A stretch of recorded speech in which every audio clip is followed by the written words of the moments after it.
Bold freedom. How to find enough time to live well. For a happy gut, clear head, and more energy. 3rd edition. Full audiobook by Lesley M. O'Brien. Narrated by me, Lesley M. O'Brien.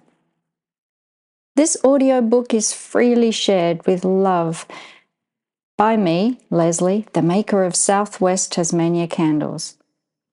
It's inspired by the same wilderness and courage that shaped this book. Dedication. To you, adventurous reader, with special thanks to D, H, and the Blosses.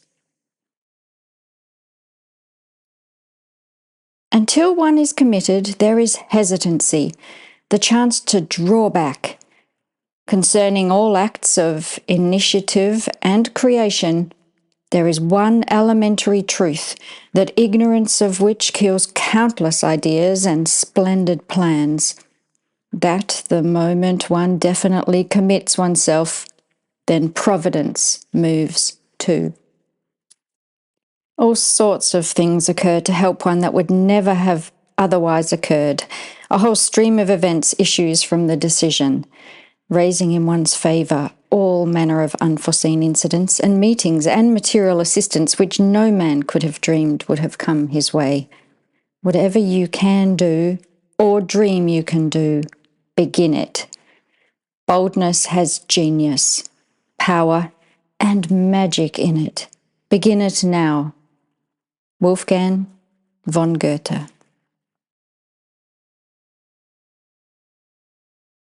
The foreword is by Amadea Morningstar. If you'd like to read the foreword, please get yourself a physical copy of the book. Introduction. If you found this book, or this book has found you, you're clearly passionate about well-being. You want to create your healthiest body, your happiest mind, and live your best life. These are simple yet noble goals. However, like most people, you're probably confused about how to reach them.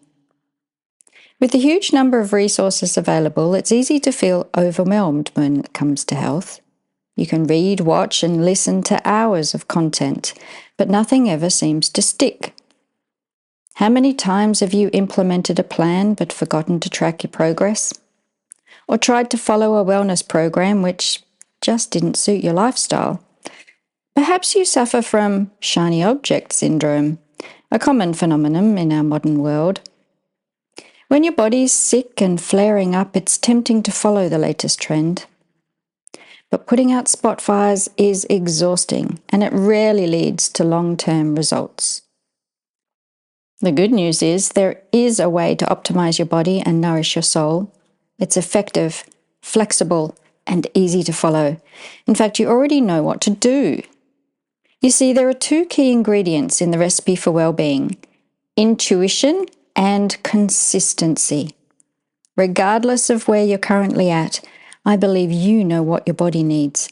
You just don't do it consistently enough to get the results you want. And that's where Ayurveda comes in. Ayurveda is a 4,000-year-old system of traditional medicine, originating in India. It's the oldest recorded medical system and was developed from ancient seers observing nature. The word Ayurveda is composed of 2 Sanskrit words, Aya, meaning life, and Veda, meaning knowledge. It translates to the knowledge of healthy living, and it's based on the understanding that you are created from the 5 elements of life: earth, water, fire, wind, and space. Ayurveda strengthens your body and mind. It puts you in harmony with the environment, allowing you to respond to all of life's challenges, physical, emotional, and spiritual, with grace and poise. And unlike other health systems, Ayurveda doesn't take a one-size-fits-all approach.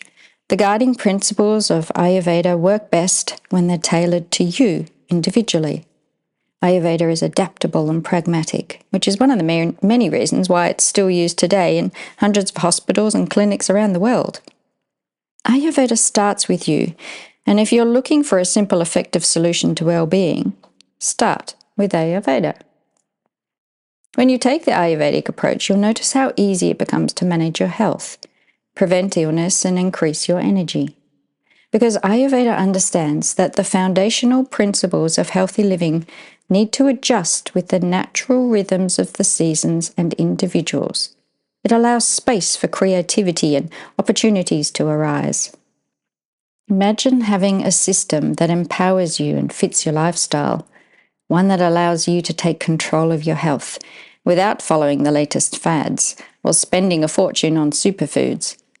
Imagine if feeling well was no longer a struggle, but a natural part of every day. It's all possible with Ayurveda. With Ayurveda, you can design a way of life you can consistently tap into that's deeply aligned with your unique body and that makes sense to you at any given moment. This simple yet powerful system asks you to listen to your body, trust your intuition, take what serves you and ditch the rest, because no one knows your body better than you do. When you do this, well-being will follow. You'll no longer feel frazzled or overwhelmed, and you'll never fail at another plan. Living well will become simple, natural, and enjoyable. How liberating does that sound? We can't solve problems if we use the same kind of thinking we used when we created them. Albert Einstein. It's time to choose. You can continue struggling down the same beaten path, or you can listen to the voice deep inside that's beckoning you to show up for your own health. Let go of the old ways that no longer serve you and embrace the life-changing power of Ayurveda. Just like any lifestyle change, it's normal to feel scared or tentative. However, once you let go of your fears and limiting beliefs, the rewards from Ayurveda will be amazing for you, for those around you, and the environment. When you're gentle and strong from living true, you'll be a support and inspiration for other people while making positive health choices that benefit the planet. Now is your time. And if not now, when? As the earth changes with environmental, political, and economic impacts, there's never been a better time to take charge of your life. Instead of simply surviving, be one of the people who thrives, someone who can figure out ways to stay happy and healthy, who enjoys optimum health and abundant energy, and who glows from the inside out. The alternative is to stay as you are, but is that working for you? What would your life look like in 5 years if you didn't change anything? Everything you need is already inside you. This book will teach you how to unlock it. Be brave. Be liberated. Be boldly free with Ayurveda. How to use this book. Without a plan, it's easy to revert to old habits. The Bold Freedom method helps you establish positive daily habits that take you where you want to be. As these healthy habits form, you'll feel better in your body, stronger in your mind, and happier in your heart. With the flexible Bold Freedom method, you're always in control. You choose how deep and how fast you want to go and which paths you want to take. In terms of how the process is structured, Bold Freedom's based on Brian Moran's 12-week year method. This method breaks the year into 4 quarters with regular review and reset periods. Here's how it looks. Q1, January, February, March. In the last week of March, review Q1 and get ready for Q2. Q2, April, May, June. In the last week of June, review Q2, get ready for Q3. Q3, July, August, September. In the last week of September, review Q3 and get ready for Q4. Q4, October, November, December. And in the last week of December, review Q3 and prepare for Q1 of the new year. Why the 12-week year? Glad you asked. Brian created the 12-week year after observing that businesses perform at their peak in the last quarter. They fluff around for the first 3 quarters and then surge home to meet their goals. After implementing this technique in my online health practice, I realized how effective it was. I also saw its potential to help patients reach their health goals. I trialed it out with my team and the results were incredible. I know your results will be incredible too. Aside from being remarkably motivating, the best thing about the 12-week year method is that it provides space to pivot and tweak. As you progress through your bold freedom journey, you'll find regular check-in and reset points. These allow you to assess how you're feeling, what's working and what's not. And with this method, you can design a plan that perfectly fits your lifestyle, a plan you love and that loves you back. And it sits well with your current resources, including time, budget, and energy. If you're feeling daunted, don't be. 1 year is a long time, but Bold Freedom takes you step by step through the vast possibilities of Ayurveda. You'll be regularly guided to ask the question behind the question, as it's here that freedom resides. To help you get the most from this book and the Bold Freedom method, here are some simple tips. Read the chapters in order, then begin the method from step 1. This will allow you to get the big picture view before you begin. Alternatively, you can dive into the chapter that interests you most. Read the book in any order you like, but begin the method from step 1. Bold Freedom works best when aligned to the 4 quarters of the calendar year, but that doesn't mean you can't start now. Read the book, draw up your calendar, and have a practice run. This will mean you're ready to kick off in either January, April, July, or October, whichever comes first. Have a notebook handy as you read. Most sections of Bold Freedom will include small note-taking activities. These are designed to help you get clear on your goals and complete the larger activities. Just like the seasons cycle and change, so should you. Review and reset 4 times a year in the last week of March, June, September, and December. So you're perfectly poised for the next 12 weeks. Be brave and approach Bold Freedom with an open heart and open mind. You may discover you're attached to certain habits or stresses simply because they're so familiar. It can be scary to confront ingrained beliefs, but freedom awaits on the other side. After 7 years of research and 2 years of testing, I'm so proud to bring you the Bold Freedom method. This book has been influenced by the many people who I've learnt from, plus the people I help through my Ayurvedic practice. Note, I closed my Ayurvedic and naturopathic practice and now work as a university-based health sciences researcher, and I make candles at southwesttasmaniacandles.com. I'm thankful to everyone who's guided me on my own journey to Bold Freedom, and I'm honoured to guide you through yours. Yours in health and happiness, Lesley O'Brien. The Bold Freedom method has 10 steps in 4 areas. Area 1, realign to time. Begin where you are. Assess where you're at and create your weekly template. Then, with big picture possibilities, set your desires. Then, set small steps. Design your doable steps.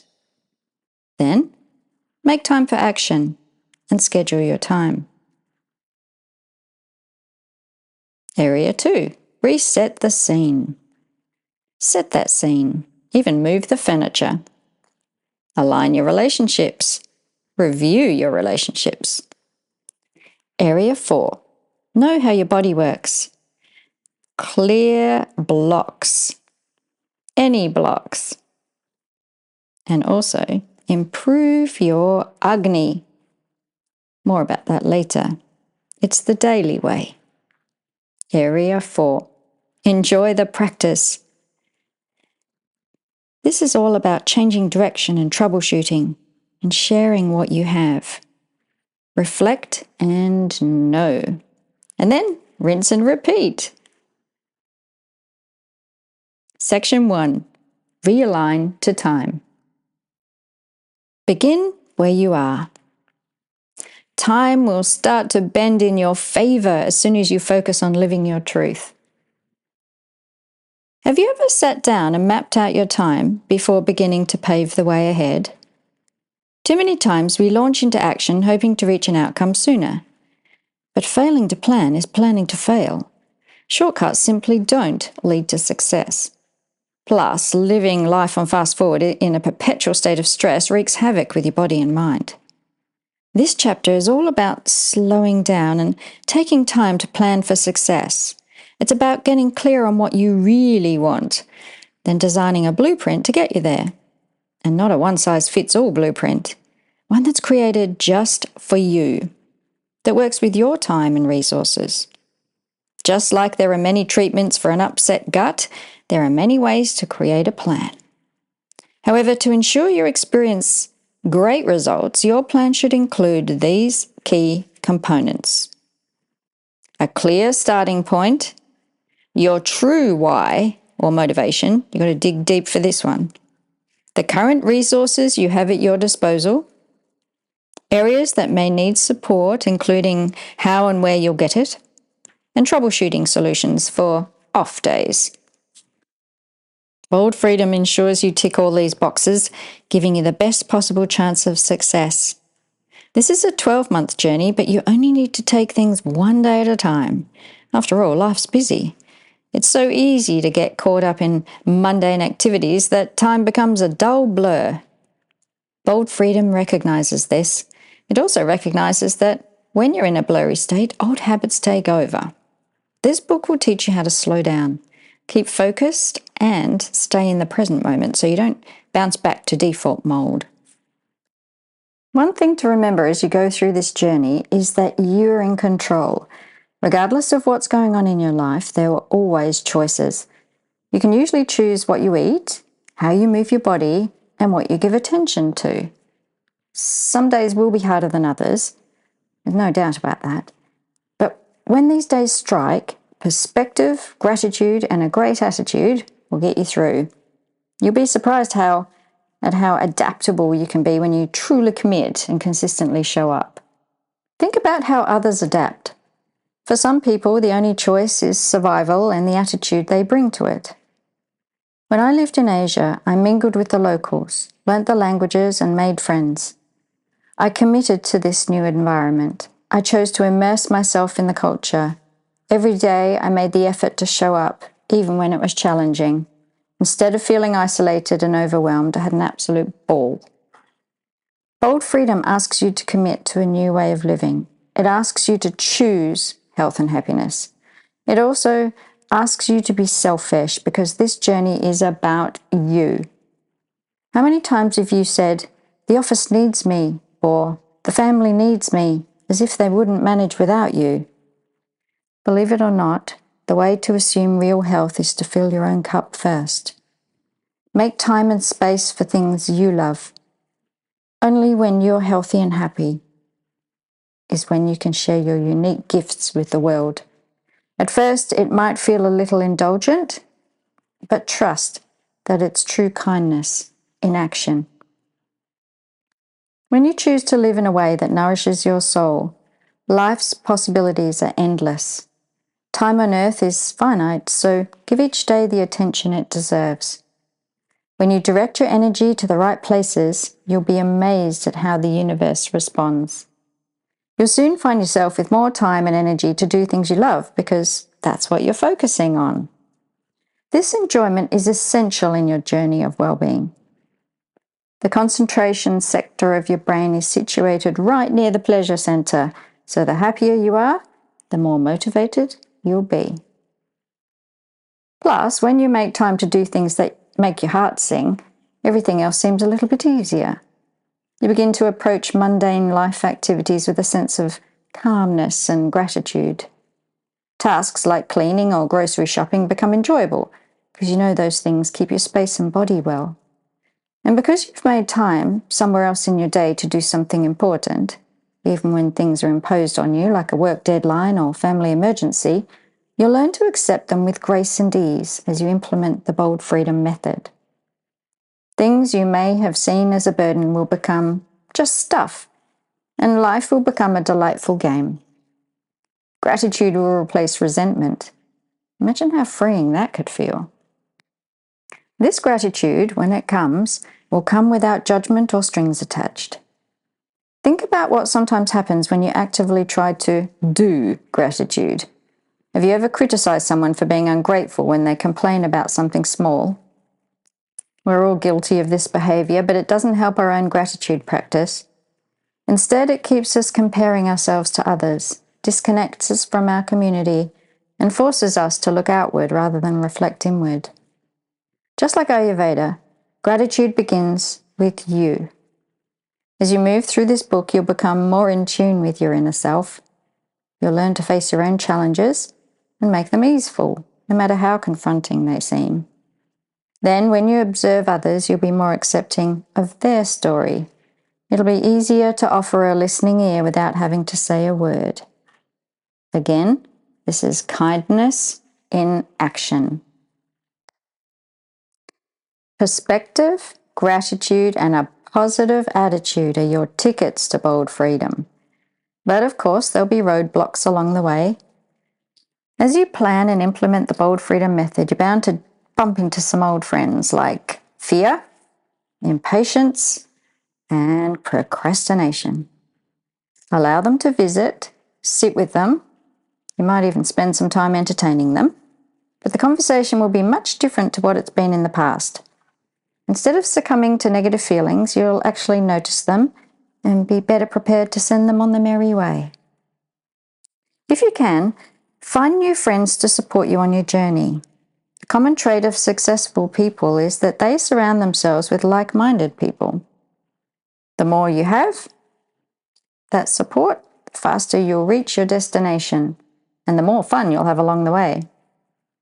This idea has been reinforced many times in my own life. One thing I've learned from people from all walks of life, especially traveling overseas, is that community comes from a sense of belonging. You're so much more likely to show up when people are supporting and expecting you.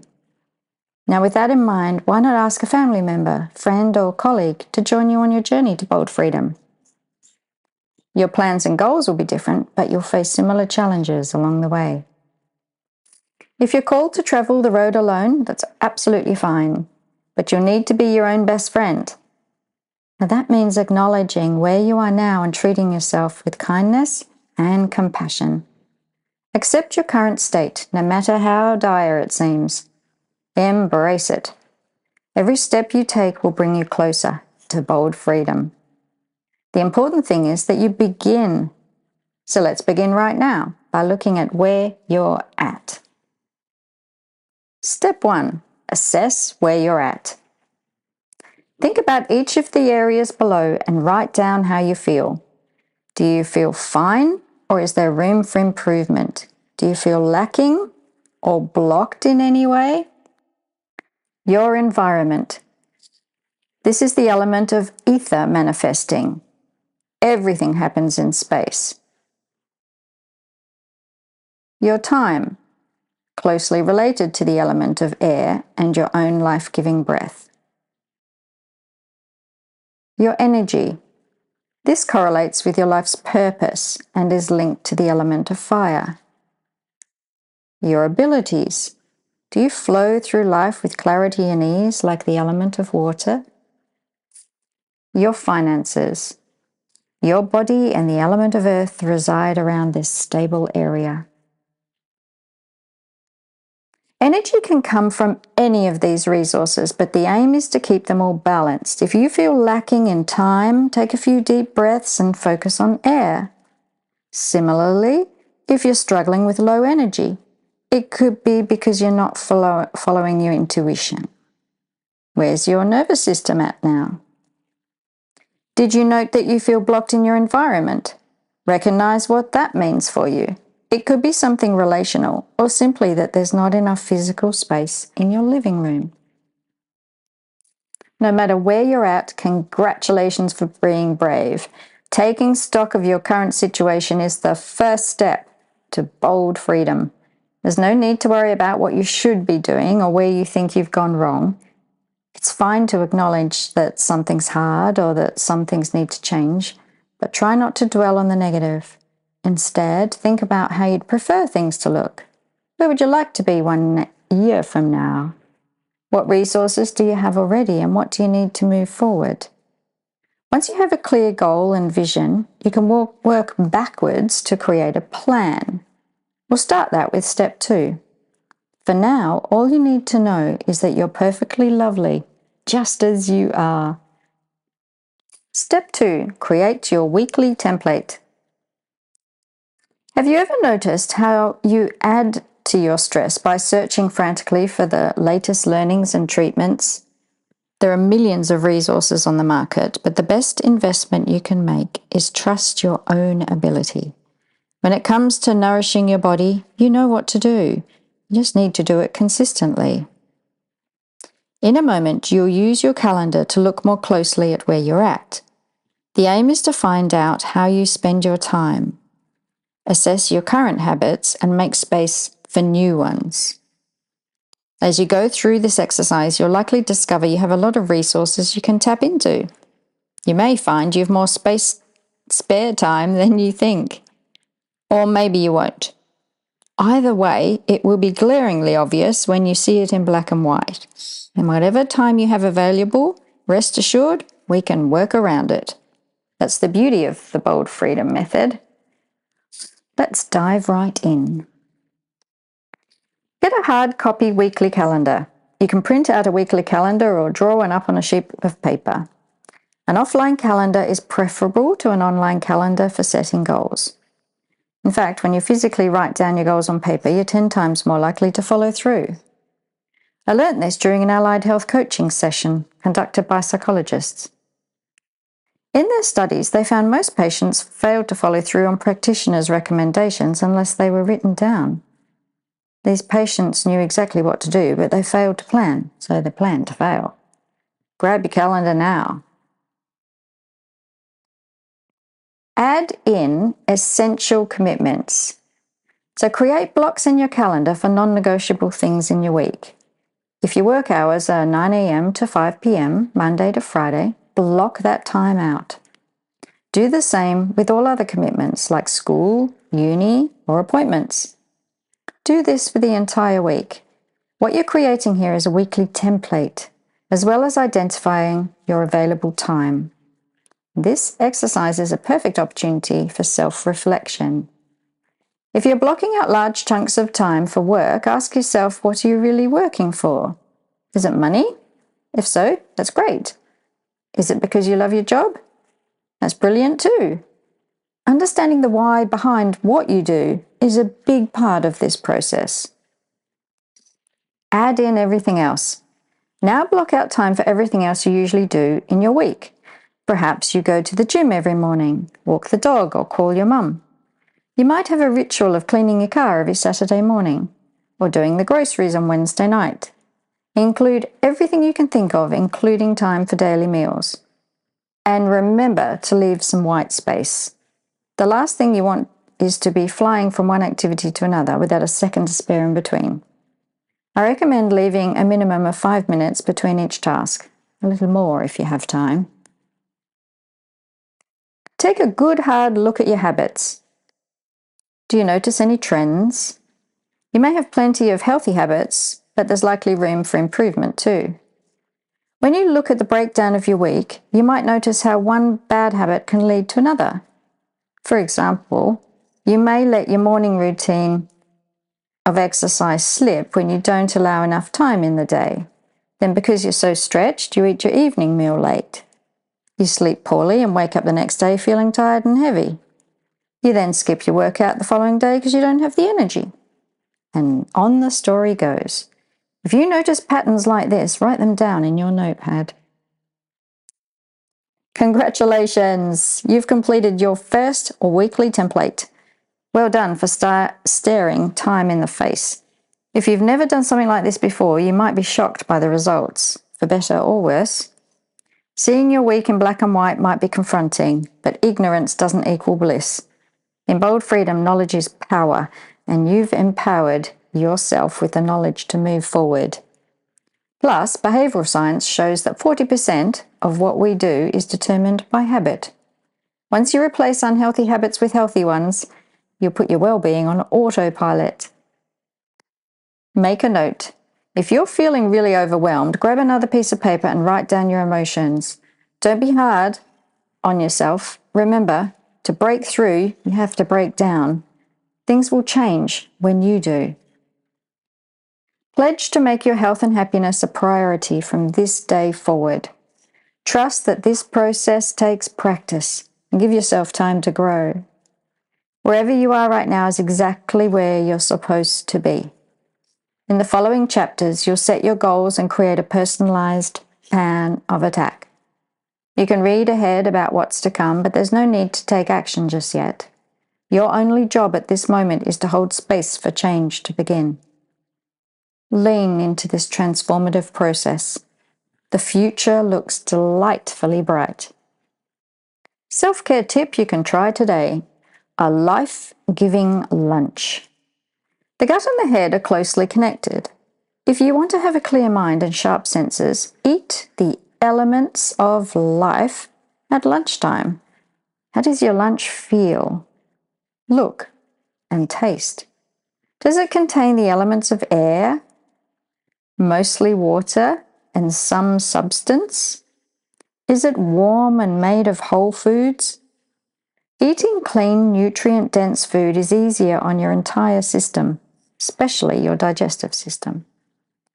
Healthy foods encourage your body to detox and prevent the buildup of toxic substances called ama in Ayurveda. Ama can manifest in many forms, from mucus to emotions, and it's often formed through poor dietary habits and low digestive fire. If you want to do your body one favor today, start with a life-giving lunch. We'll talk more about lunch in the next chapter and more about ama in the subsequent sections.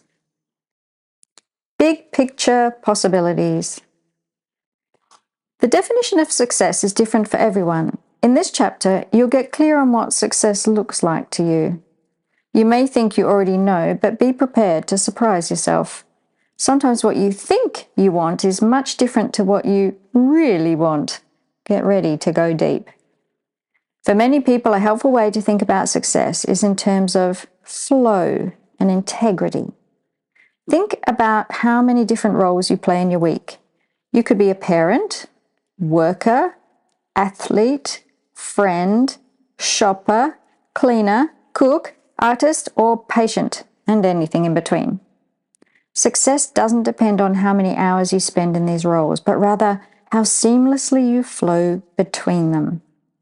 This is what Simon Sinek defined as true work-life balance. Can you switch effortlessly from one role to the next? Are your roles aligned to your core values? Do you enjoy how you spend your time? This stuff really matters. Make a note. Take a moment to think about your own definition of success. Write down specifically what it means to you. Is it about living in integrity with your values, or achieving flow as described above? Or is it about reaching a more specific goal, such as earning a set amount of money, living a certain type of lifestyle, or being recognized by your peers? Write it down in as much detail as you can. Be curious and daring when you do this exercise, and be careful what you wish for. The things you focus on do manifest, and they don't always look how you expect. The Bold Freedom Method will help you align the next chapter of your life with your definition of success, whatever that looks like. The aim is to balance the 5 key areas: environment, time, energy, abilities, and finances, so they support your spirit and core values. But what are your core values? Have you ever taken time to think about this? Get clear on your core values. It's a foundation of good health and happiness.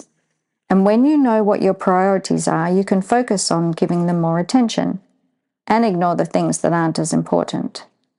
This will help you enormously when it comes to completing your plan.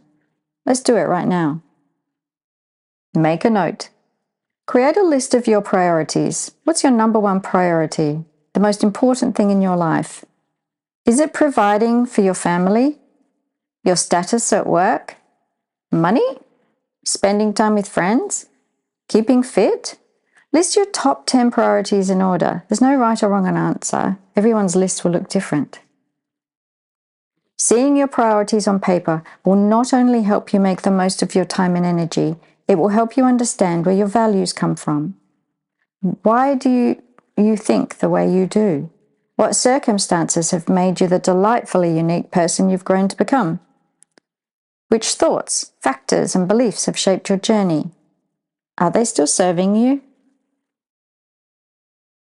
You may not have considered this before, but your priorities and values are shaped by your ancestry. Think about your family.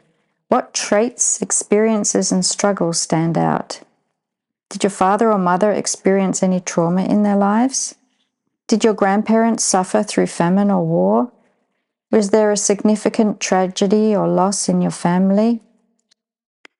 In Ayurveda, we believe the experiences of your ancestors are stored in your DNA.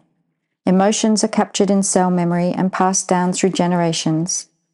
Your unique view of the world is influenced by these emotions, some positive, some negative. If there's been significant trauma in your family, it could impact the way you approach life. Your approach to food, money, relationships, status, all these things are influenced. Don't feel alarmed by this idea. While your ancestry shapes who you've become, it doesn't define who you are. Use this knowledge about your past as power. When you understand why you tend towards certain habits or thought patterns, you can control them with greater ease. Like everything in the Bold Freedom method, this process takes patience. It takes time for stories to unravel, be learnt from, and let go. Simply recognize your ancestral patterns and revisit the stories as you reflect through your journey. Think about the things you did, said, or ate at the end of each day, and how those things left you feeling. Observe your thoughts and actions. How might they connect to your past? Be curious and commit, but never judge yourself harshly. Remember, you're your own best friend. As you observe your feelings and behaviors from a place of compassion, you may start to notice patterns. You might notice that you have more energy when you go to bed early or when you start your day with some gentle stretching. On the other hand, you may find your body reacts poorly to certain foods or that you hit a slump in the mid-afternoon. Simply notice what you notice, then aim to do more of what makes you feel better, one day at a time. One thing that will help, if your schedule allows, is aligning your daily routine with nature. The more you align to the natural rhythms of how you were designed as a primate, the more vibrant you will feel. That means avoiding eating after dark, going to sleep by 10 p.m., drinking water when you wake up, and plugging into internal desires. As your body syncs with Mother Nature, you'll feel better equipped to handle whatever life throws at you. Courage and strength will become natural responses. Your mind will be sharp, your head will be clear, and you'll react with poise in all situations. Your natural instincts will kick in. Think about a time when you've responded naturally to a situation, like when someone has injured themselves and you've rushed to their aid, or when you've needed to evacuate a building. In those moments, you don't ask questions. You know intrinsically what to do. Sure, you may feel afraid, but you don't allow fear to take control.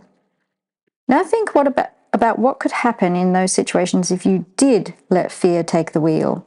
When you overthink a situation, your inner dialogue takes over.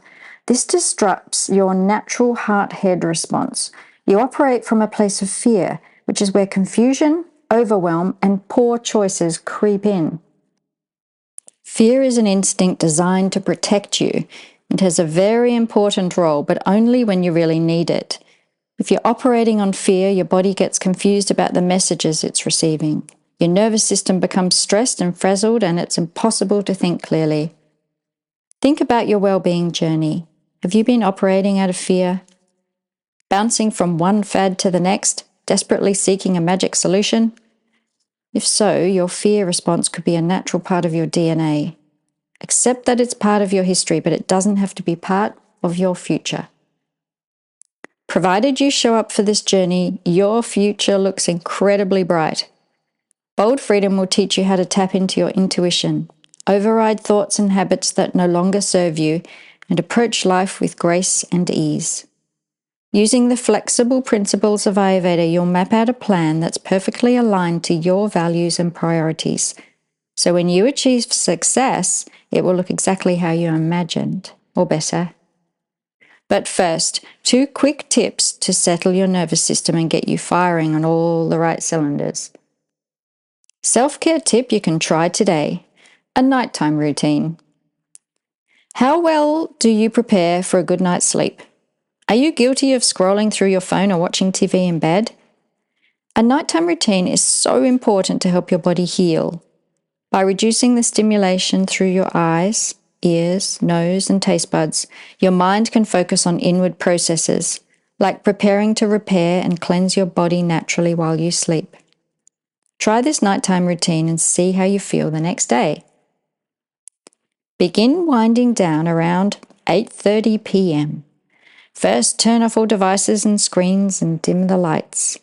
Try to tap into the present moment without worrying about tomorrow. Instead of thinking about what will you wear or mentally preparing for work, focus on what you did today. What made you feel good? Was it a healthy lunch? A walk in the park? Make a mental note to incorporate more of that in your week. At 9 p.m., go to the bathroom, brush your teeth, and get ready for bed. Rub your feet with or without oil, gently activating every joint in your toes. Rub over the arch of your foot from toes to heel and the arc across the bottom of your toes. Through touching your feet, you intuitively apply reflexology. You create gentle triggers for your bodily processes. If you find this more stimulating than soothing, you can try this in the morning instead. Your body loves to experiment and expand in a safe, consistent environment. You're here to gain experience over time. Self-care tip you can try today: digital detox. Have you ever left your phone at home and realized you didn't miss it that much? Mobile phones are such a huge part of modern lifestyle, but you can get too much of a good thing. Constant ringing, beeping, and notifications can wreak havoc with your nervous system, putting you in a perpetual state of high alert. Try leaving your phone at home and take back time in your day. If a whole day sounds too daunting, start with a couple of hours. At the very least, put your phone on silent and track your time on social media. Once you get used to ignoring your phone, you'll notice your nervous system settle. You'll also find that most things can wait for your attention. You don't need to respond instantly. That's a fear-based response. Step 3, set your desires. Now you're clear on your values and priorities, it's time to set your yearly goal and the sub-goals around it. This is the exciting part. Profound positive change is coming, and it starts with a clear vision. Successful people from all walks of life, including sport, business, wellness, and more, use reverse engineering to bring goals to life. They begin with a vision, then work backwards, designing a plan to get them there. This is exactly what you'll be doing, using the principles of Ayurveda.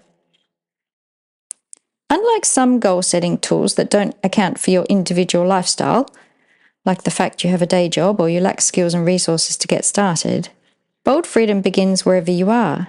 It recognizes that you have a good heart and a strong mind, and that you know what's best for your body. When mapping out your goals for the next 12 months, start with the resources you already have. If there's something more you want or need, you can add this to your 5-year plan. It's good to have longer-term goals and look at the bigger picture, but trust that you can build on what you've already got.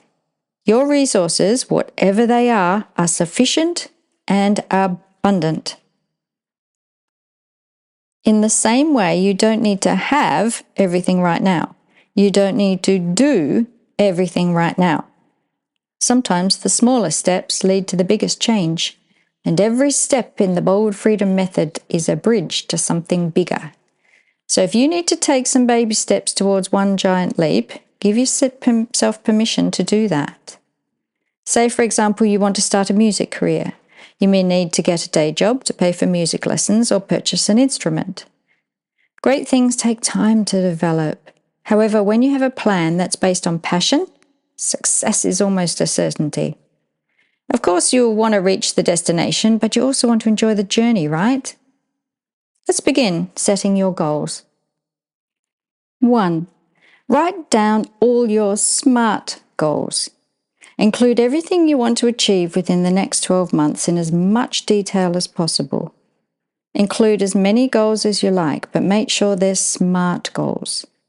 SMART stands for specific, measurable, achievable, realistic, and timely. Some examples I've heard from patients include paying off credit card debt so they can stop stressing about money, or saving enough to travel to a dream destination. These goals have feelings associated to them. They're measurable. With SMART goals, you know when you reach them. Some examples of non-SMART goals include sleeping better or reducing pain. These are great goals, but how can you measure them? If your goal is to reduce pain, turn it into a SMART goal. Rate your pain now on a scale of 1 to 10, and that way you can track your progress week to week and measure how much your pain reduces. 2. Define your overarching goal. Look at all the goals you've written down and use them to define your big annual goal for the year.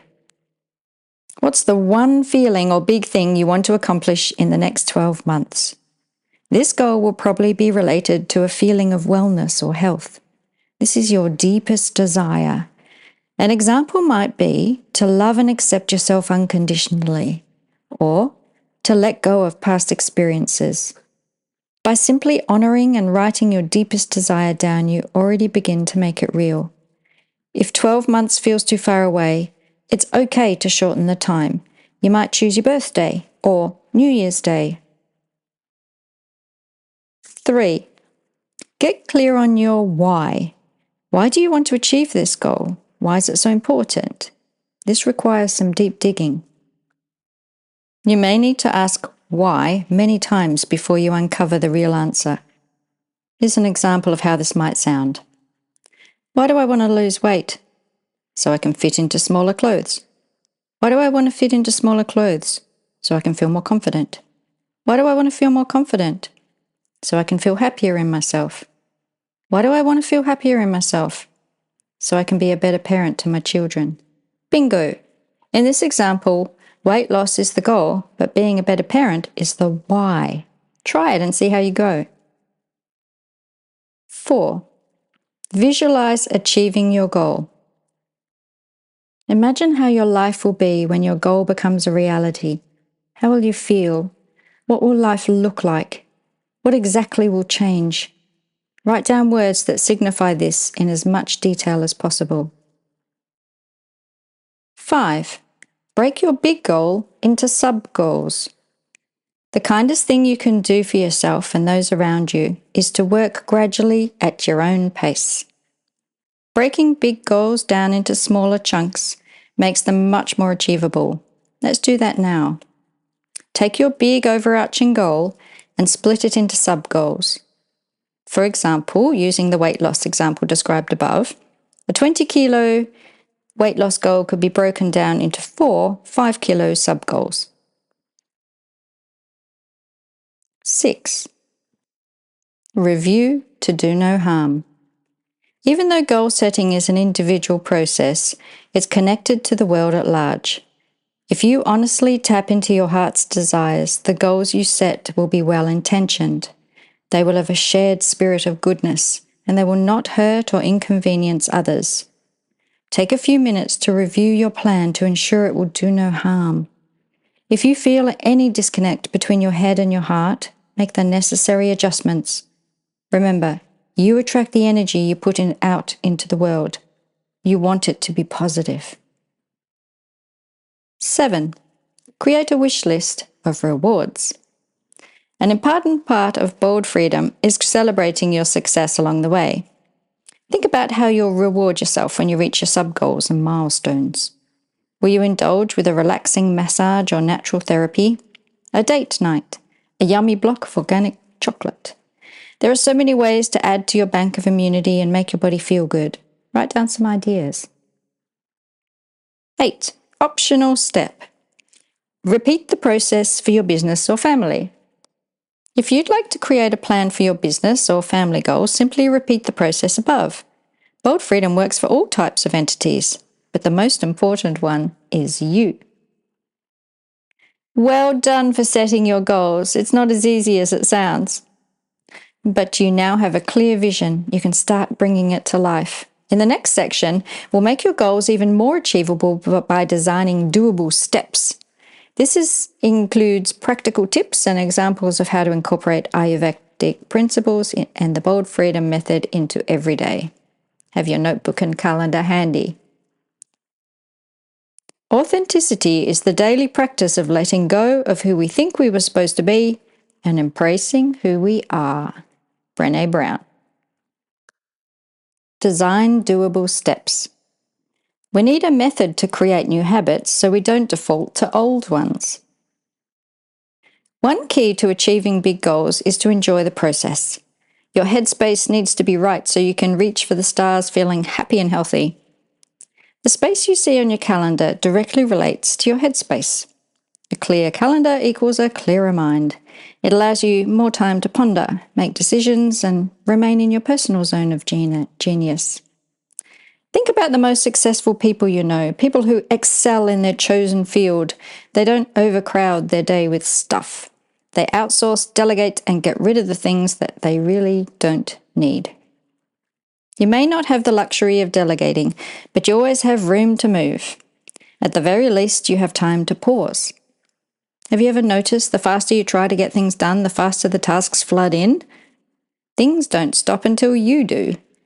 Even in the busiest times, slowing down and taking a breath is the best thing you can do. The aim is to keep your energies balanced so you're neither pulling or pushing yourself along. Before we move on to the next step, setting practical steps to reach your goals, let's talk about some other ways to balance your energies.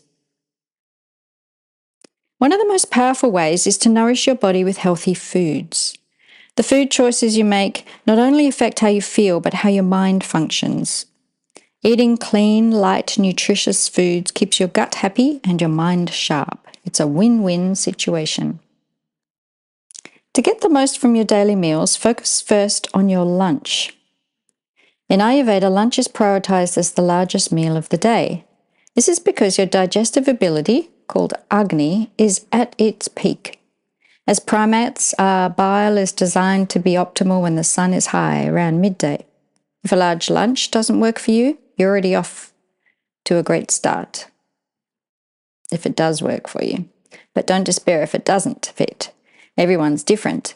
Some people do better with 2 meals a day, around 10 a.m. and 4 p.m. Others might thrive on 4 more meals a day, without including any snacks. Do what works for you now, but try to give more love to your lunch. Ideally, you want to prepare a hot, satisfying lunch, cooked as freshly as possible. This takes planning and practice, especially if you're used to eating leftovers. While last night's leftovers are quick and convenient, the truth is they're stale. If you can't be home to cook your lunch fresh, prepare it before you leave in the morning.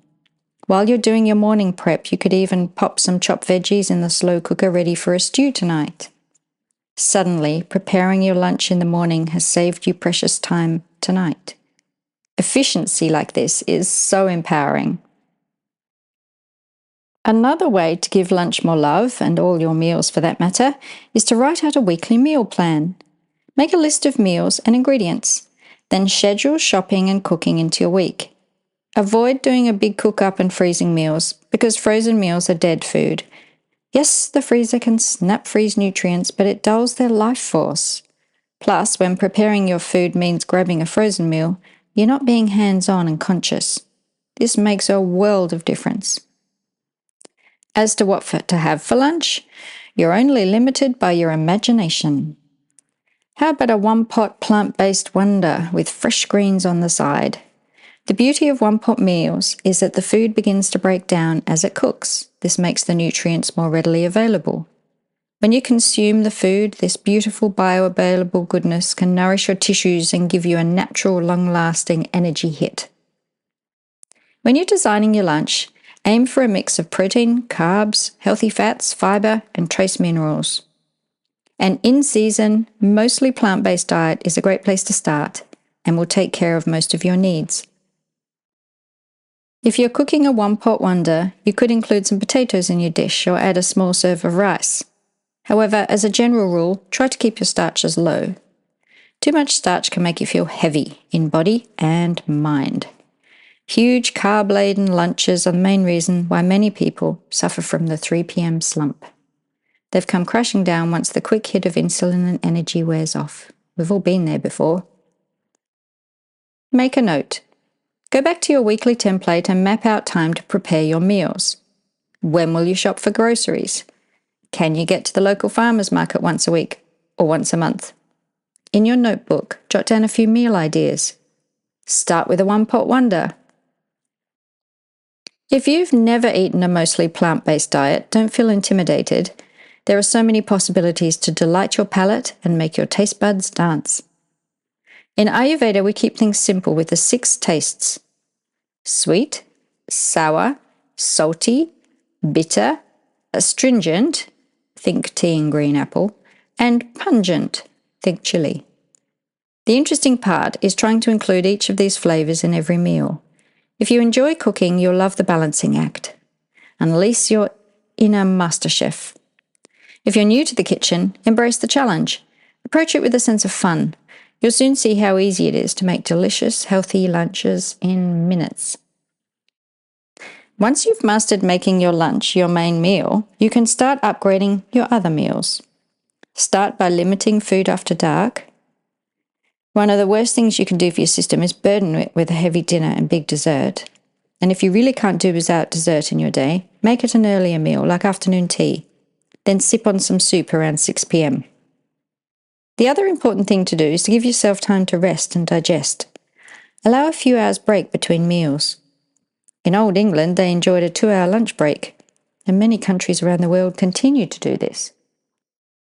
Good digestive ability, Agni, which is enhanced by eating fresh seasonal whole foods, is the key to upgrading how you look and feel. It determines the glow of your skin, the gleam in your eyes, and even how white your teeth are.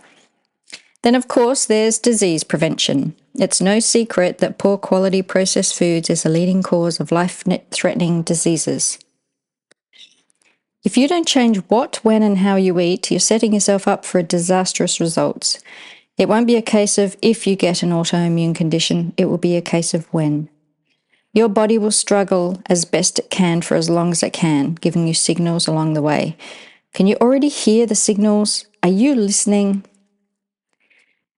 If you find yourself feeling lethargic in the mornings, sleepy after lunch, or craving cake at 3 p.m., it is time to sit up and take notice.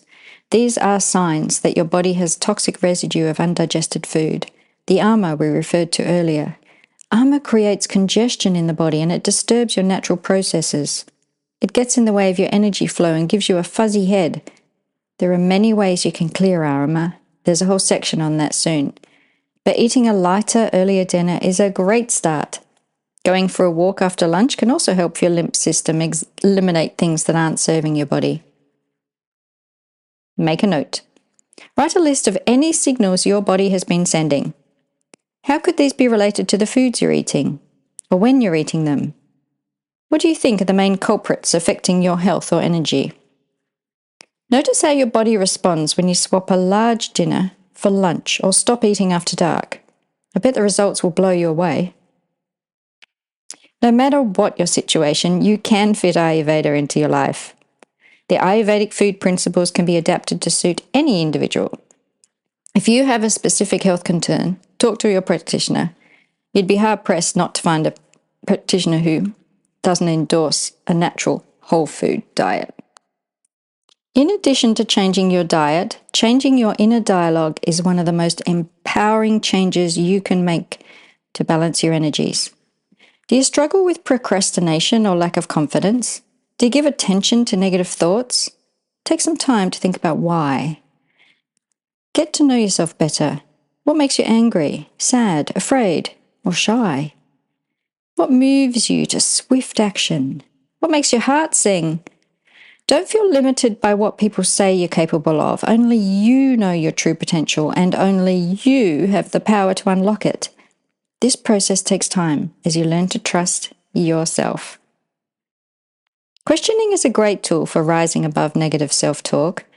When a negative thought pops into your head, pause to see if it's actually true. For example, if you hear yourself saying, "I don't have time to meditate right now," try saying, "It's not a priority for me to meditate right now." Which statement really fits? The truth is, you probably do have time to do many things. You just haven't been prioritizing them. A simple shift in how you think and what you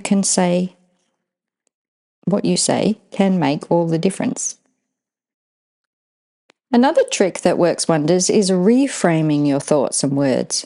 Instead of saying, "I've got to do this," try saying, "I get to do this." Think about how wonderful it is that you get to move and stretch your body, that you get to cook yourself a nourishing lunch, that you get the chance to change your life. Life's a precious gift. It's all about how you see it. Tip you can try today. Eat that frog. There will always be something you do in your day that's not your favorite thing. However, you'll probably find when you tackle this first, everything else falls into place. Lean into the thing you don't love. Make it a priority. Best-selling author Brian Tracy calls this eating the frog. You may not enjoy doing it, just get it done. Then move on with the rest of your day. Now that you have a few tricks up your sleeve to help you align your body and mind, let's get back to business. In step 1, you assessed your current situation. In step 2, you took stock of your time. In step 3, you set your goals, including your overarching vision. The next step is to create a plan to bring your goals to life. Don't worry, it's totally doable. Let's start right now, one small step at a time. Step 4, set small steps. The overarching goal you set in step 3 should be a big one. There'll be many things that need to happen for you to reach it. Start by picking 2 or 3 things to implement this quarter. Then break them down into weekly steps. You could start with something small like up-leveling your lunch or reframing negative thoughts as we described above. Or start with something totally different. It all depends on your goal and what resonates with you. To give an idea of how it works, let's use an example of credit card debt. Say you wanted to clear a credit card debt within 1 year's period. What 2 or 3 things could you do this quarter to get closer to that goal? Step 1 could be to create a household budget, putting aside $20 a week. Step 2 could be stop spending on clothes for the next 3 months. Step 3 could be cut up your credit card. These are your quarterly steps. Now break them down further to weekly steps. Using the example above, let's look at step 1, creating a household budget and saving $20. Budgeting is a big task. How could you break it down? Maybe you could spend the first week assessing your expenditure. The next week you could sit down and write the budget. The following week could be when you begin saving the $20. See how manageable things become when we stop and break them down? Now it's your turn. 1. Create your quarterly template. Grab 3 pieces of paper and plot out the next 3 months. Write week 1, week 2, week 3, and week 4 for each month using 1 piece of paper per month. If a month has 5 weeks, that's a bonus. It means you get more time. Write your quarterly goals. At the top of each page, write out the 2 or 3 quarterly goals you're going to strive for. These will take you closer to your big yearly goal. 3. Write your weekly steps. Now map out the weekly steps you need to take to reach those monthly goals. You'll be plugging these into your calendar in step 5. So take some time to get crystal clear on what you want to achieve and what's possible with your time and resources. You've got a minimum of 4 weeks every month, sometimes 5. That means 12 to 15 weeks in total. Some weeks may be full, some weeks may be blank.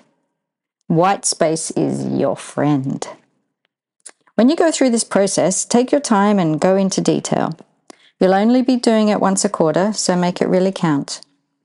If you plan to cut up your credit card, don't just write down cut up credit card. Write down everything else you need to do it around it. How will you celebrate this huge success? Will you have a ceremony, burn a candle, reward yourself with a luxurious bath?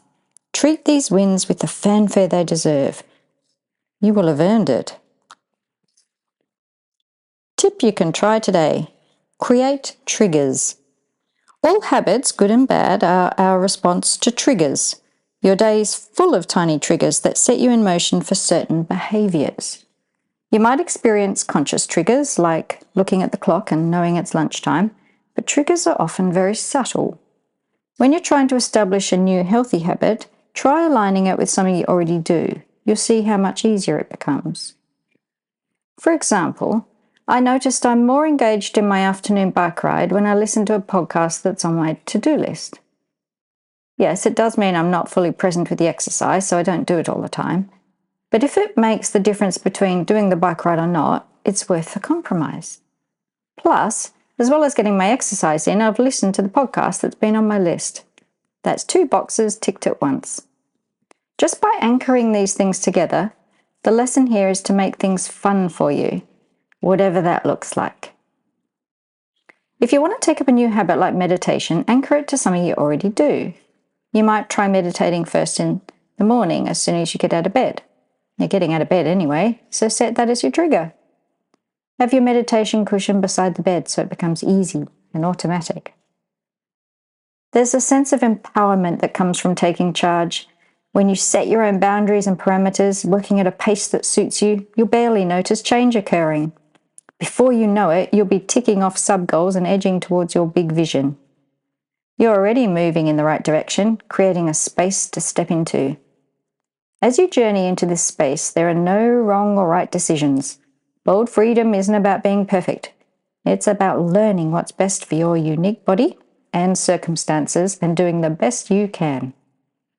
Below is an example of a patient, Tim, and his story of bold freedom. I hope this inspires you ahead of the next step. Case study, Tim. Tim felt stuck in his job. The intense pressure and long hours made him feel tense and miserable, but he couldn't see a way out. His goal was to earn enough money to raise his family and save for retirement. Yet his work was suffering due to poor sleep, and his family didn't see much of him. Even when he was home, Tim was short-tempered and snappy. Plus, he was spending about $150 a month on therapies and supplements to feel better. So much for saving money. It wasn't until Tim paused to look deeply at his habits that he found a way to break the cycle. It was so simple when he broke it down. His first step was to use the bold freedom method to organize his work activities. He blocked out his time commitments and started using the resources he had. It took a month to gain traction and start to feel the return. After a month, Tim was more efficient at work. As a result, he was home earlier. He wound down and slept better. Instead of eating out at night, Tim ate dinner at home and took leftovers for lunch the next day.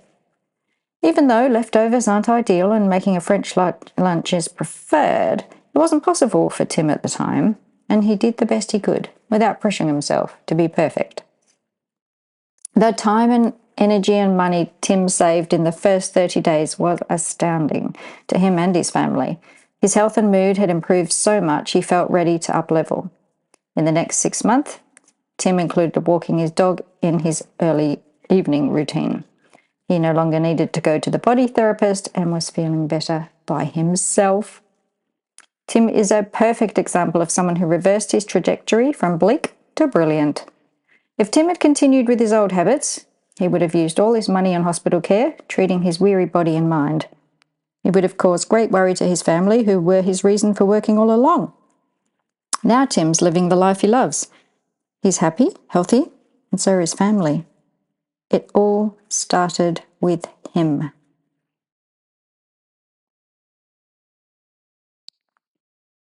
Make time for action. Trust the process, trust yourself, and show up for the feedback buzz. How often do you hear or read about the importance of living in the present moment? Being present is brilliant, but you still want to look at the bigger picture.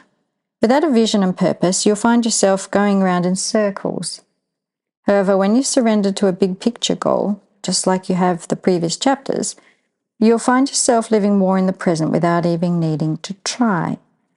Yes, your goals will be future-based, but your energy will be directed in the here and now. Your focus will be on the small steps and daily moments it takes that take you closer to becoming the person you want to be. And this is where the magic happens. In the previous sections, you established your why and devised a plan for how to reach your goals. The next step is to map the when. That's what we'll do in this section. Before we jump right in, let's look at some issues that could pop up. Taking action is the thrilling part, but it can be a stumbling block for some people.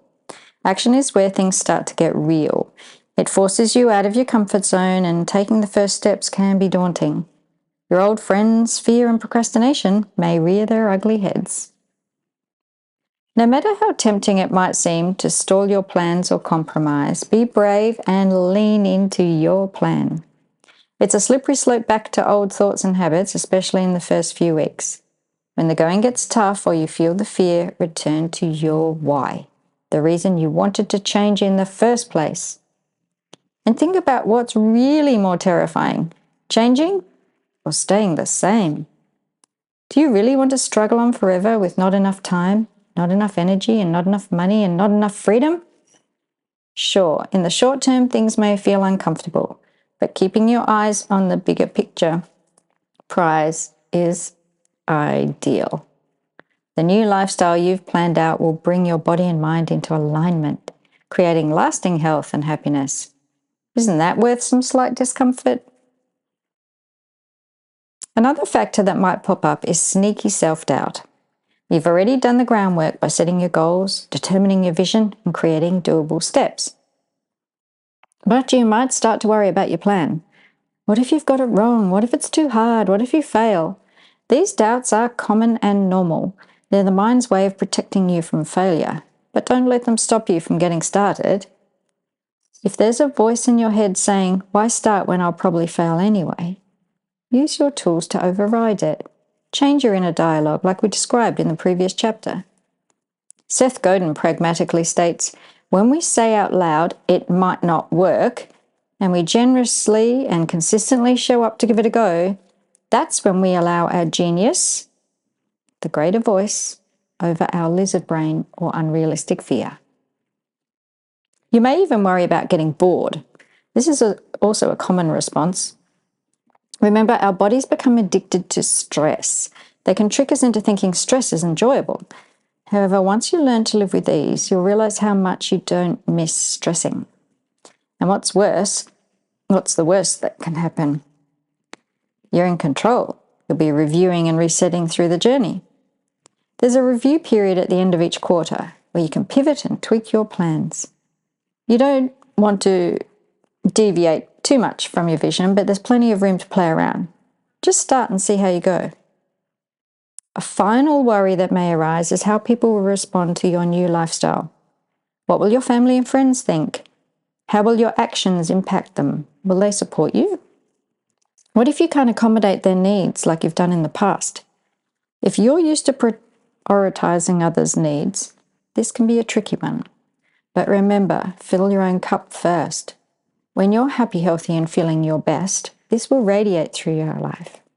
Whatever roles you perform, parent, worker, business owner, etc., you'll perform at a higher level. And when emergencies or circumstances arise, you'll respond to them with poise and grace. One thing at a time. Don't let the fear of what might happen stop you from starting your own journey. Once your plans are in motion, I'll bet you'll be pleasantly surprised how others respond. People will have your back. Make a note. Write down any worries or fears you have about beginning the journey to bold freedom. Just the simple act of getting them down on paper will be powerful and liberating. Once you have them written down, challenge them. Play devil's advocate. Is there a genuine reason to be afraid, or is it simply your fear of response kicking in, protecting you against the threat of failure? While you're there, start thinking of ways you can combat these fears and other potential pitfalls when they inevitably pop up along the way. Create a contingency plan with practical solutions. For example, if you're unable to prepare your lunch in the morning, what healthy options are available close to the office? If you sleep in and miss your exercise routine, how else could you incorporate movement into your day? When it comes to success, there's no such thing as being over-prepared. Write down your ideas now so you can come back to them when you need to. Bold freedom is intended to help you overcome your inner struggles and poise you for grace and health. It honors the natural design of your body. However, if your body's been unaligned for a long time, it could take a while to feel the benefits. Try not to get caught up in tiny details when things get tough. Keep your mind on your yearly goal. Follow the steps you've set out and surrender completely to your process. The more feedback you get from your body, the more you'll learn to trust yourself. You'll realize your body knows best. You'll begin to nurture that ability to decide for yourself, to make healthy choices, and to realize everything can be figured out one way or another. As Marie Forleo puts it, everything's figure-outable. You'll identify when you need more sleep, what foods make your body feel alive, and what activities make your heart sing. To give you some practical examples of how other bold freedom followers have overcome fear, doubt, and other challenges, here are some case studies. These stories show how easy it is to make bold freedom work for you. They also show you how the planets align when you tap into your intuition. Case study, Sarah. Sarah thought she wanted more money to feel healthy and happy. Her vision was to earn enough to look after her young family, to comfortably pay for expenses with ease. Sarah set an annual goal to make more money through her market stall business. She actioned this goal for a quarter, investing her time and energy into her market stall. However, at the end of the quarter, she realized this plan wasn't working. Sarah was making more money, but her family relationships were suffering. She began resenting her time at the stall. There was a misalignment in her goal to make money and her desire to provide for her family. Sarah decided to change direction. She kept her goal to provide for the household, but focused her energies more inward. She took a step back from the market stall, treating it more like a hobby business. Without the demands of full-time work, Sarah had more time to provide for her family. She cooked nourishing meals and spent more time helping her children with homework. Around the same time, Sarah's husband got a promotion. The money started flowing in. It wasn't the path Sarah expected to take, but the destination was the same. Health, happiness, and money began flowing as soon as Sarah was true to her desires. Her market stall business is still running, but now she enjoys her time there instead of seeing it as a burden. Case study, Judy. Judy suffered from a chronic cough. She always called herself a cougher. This was part of her vocabulary. Judy's goal was to rid herself of the pesky cough that was impacting her life. She snored heavily, making her wake up grumpy, and she kept her husband up all night. Herbal tonics relieved her symptoms, but only temporarily. As Judy journeyed through bold freedom, she looked deeply at her thoughts and desires. She realized she was looking after others, never thinking of herself. There was no flow in her life. The element of water was sorely lacking. Judy began following an Ayurvedic recommendation to start sipping hot water throughout the day, sometimes adding lemon and ginger. Instead of calling herself a cougher, Judy became a hydrator.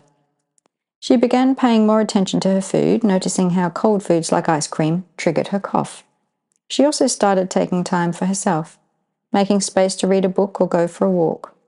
Within weeks, she stopped coughing and snoring. Her doctor and husband were amazed, and Judy had never felt better. Judy's story shows that treating a symptom in isolation doesn't treat the real problem. All Judy needed to cure her cough was to get flow back into her life. She achieved this by tapping into her intuition, nourishing her body with lots of warm, loving water, and making space for self-care. Let's schedule your time for your own action. We'll do this by populating your calendar with your quarterly actions and weekly steps. Think of your calendared plan like a piece of music. It brings rhythm to your day, your week, your year. It's not a thing that binds you. It's a platform that allows new opportunities to arise. Bold Freedom is about writing your own song, your own Ayurveda. You can add layers, turn the volume up and down, and pause to reflect. Just keep tuning in. I highly recommend you switch to a digital calendar at this point, as there will be quite a lot of detail to fill in. I like a digital calendar because you can easily move things around or use colors to code tasks. But if you prefer paper, perfectly fine. Do what works for you. Step 5. Schedule your time. 1. Set a start date. Make a commitment to begin on the next Monday from today, regardless of what month you're in. It takes a few days to nestle into the Bold Freedom method. By giving yourself space to set things up and look at your plan for a few days, you'll be warmed up when next Monday comes. You'll be ready to step into your week with clarity and confidence. Mark the day in your calendar now. 2. Realign to time. In a perfect world, you'd start your journey on January 1st. However, as we've established so far, Bold Freedom isn't about being perfect. You can start your journey at any time, in any of the 4 quarters. The journey will end in the calendar year, but you can carry over your annual goal. Everything will balance out. For now, simply determine how much time you have left in the current calendar year. How many weeks left in this quarter? These are the weeks you'll start filling in. 3. Schedule your strategic block. 1 day a week, preferably on the same day so it becomes a habit, block out 2 to 3 hours around your other commitments, the ones you mapped out in step 2. This is your strategic block. You'll use this time to implement the weekly steps you set in step 4. If possible, schedule your strategic block in the morning before daily distractions take over. If you can only do an evening or a weekend, I recommend the weekend as it's more aligned to your circadian rhythms. Your mind wants to wind down in the evenings, not fire up for action.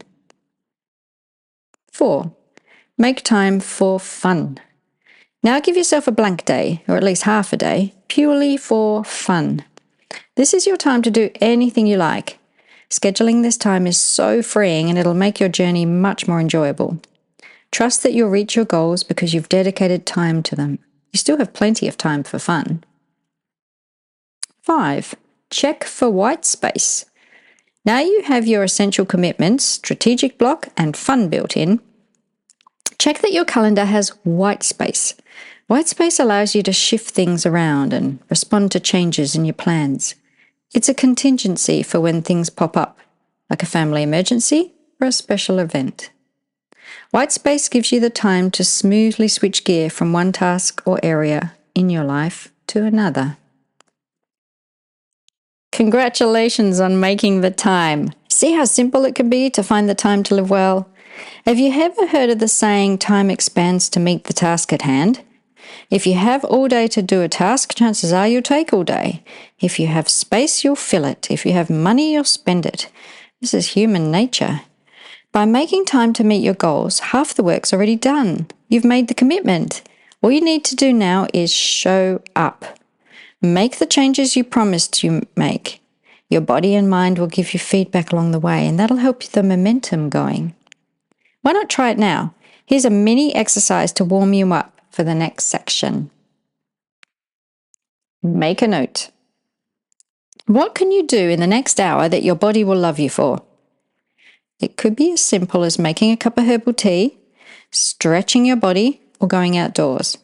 Write your idea down now, along with the time you'll do it in the next hour. And when that time comes, stop reading and do it. Notice how your body responds and rewards you for showing up. Section 2. Reset the scene. Move the furniture. The space we create outside our body impacts what happens inside our body. The previous chapter of Bold Freedom was about organizing your time. This chapter is all about organizing your space. The goal is to create an environment that sets you up for success and makes you feel happy, aligned and calm. It's about reducing the clutter in your life and creating a haven to truly thrive in. Only when you feel calm in your external space can wonderful change occur inside. Space takes many forms. It can refer to your physical space, your head space, and even white space on your calendar. When we talk about space in this section, we're referring mostly to your physical environment, the places you live, work, rest, and play. When you feel at ease in your physical space, you can slash your stress significantly. This creates a stable foundation from which health can grow. Think about it. Have you ever noticed how much it's easier to work at a clean desk or relax in a tidy house? Space has a profound effect on your thoughts, moods, and actions. When you can move around your environment freely, knowing everything's in its place, you flow through life with ease and grace. On the other hand, when there's chaos in your environment, there's often chaos in your mind. Too much stuff gets in the way. Think about the many efforts you've made to get healthy in the past. Is it possible these were short-lived because your stuff got in the way? Could you have created a chaotic environment by burdening your space with too many things? Maybe you invested in a fancy piece of exercise equipment, packed your pantry with superfoods, or shopped up a storm for the latest yoga wear. Your intentions may have been good, so why didn't they translate to results? Truth is, all the stuff in the world won't work without goals and triggers. When it comes to creating healthy habits, your gear is less important than time and space. Let's use the yoga wear as an example.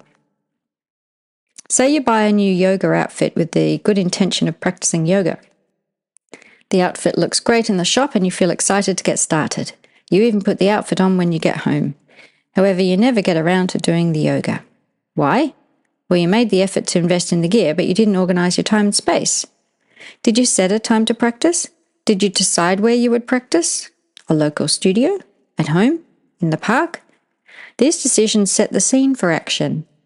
Without making time and space, it's unlikely you'll take action. Your gorgeous new yoga outfit will end up in the back of the drawer. Just another thing taking up space. Now think about how you could change this scenario. How could you make it easier to achieve your goal of practicing yoga? What steps could you take? Say you decided to practice at home in the morning. That's the time and the place taken care of. Now what resources do you need? Do you really need that yoga gear now, or could you practice in your PJs? Would your money be better spent on a yoga mat rather than an expensive pair of leggings no one will see? With your time, place, and gear sorted, you can go further into setting the scene. Lay out your yoga mat in the living room or a quiet place in your home. That way it's ready, waiting every morning. You might even make this space more enticing by adding a salt lamp or crystals, whatever makes you feel at ease. Finally, think about how you could link morning yoga to an existing trigger to create a habit like we discussed in the previous chapter. What's the first thing you do when you get out of bed? If you drink a glass of water, link your yoga habit to that. As soon as you finish your water, that's your cue to hit the mat. Give it a few weeks and you'll soon becomes automatic. Once you develop the yoga habit, then reward yourself with a new outfit. You'll enjoy it so much more.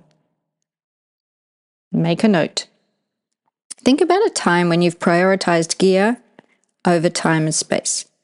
Maybe you have a drawer of amazing yoga outfits or an exercise machine collecting dust. Perhaps you have an expensive blender, but you're yet to make a single smoothie. Write down as many examples as you can, including the missing links between intention and action. This list will come in handy as you progress through this chapter. Hint, you're going to use it or lose it.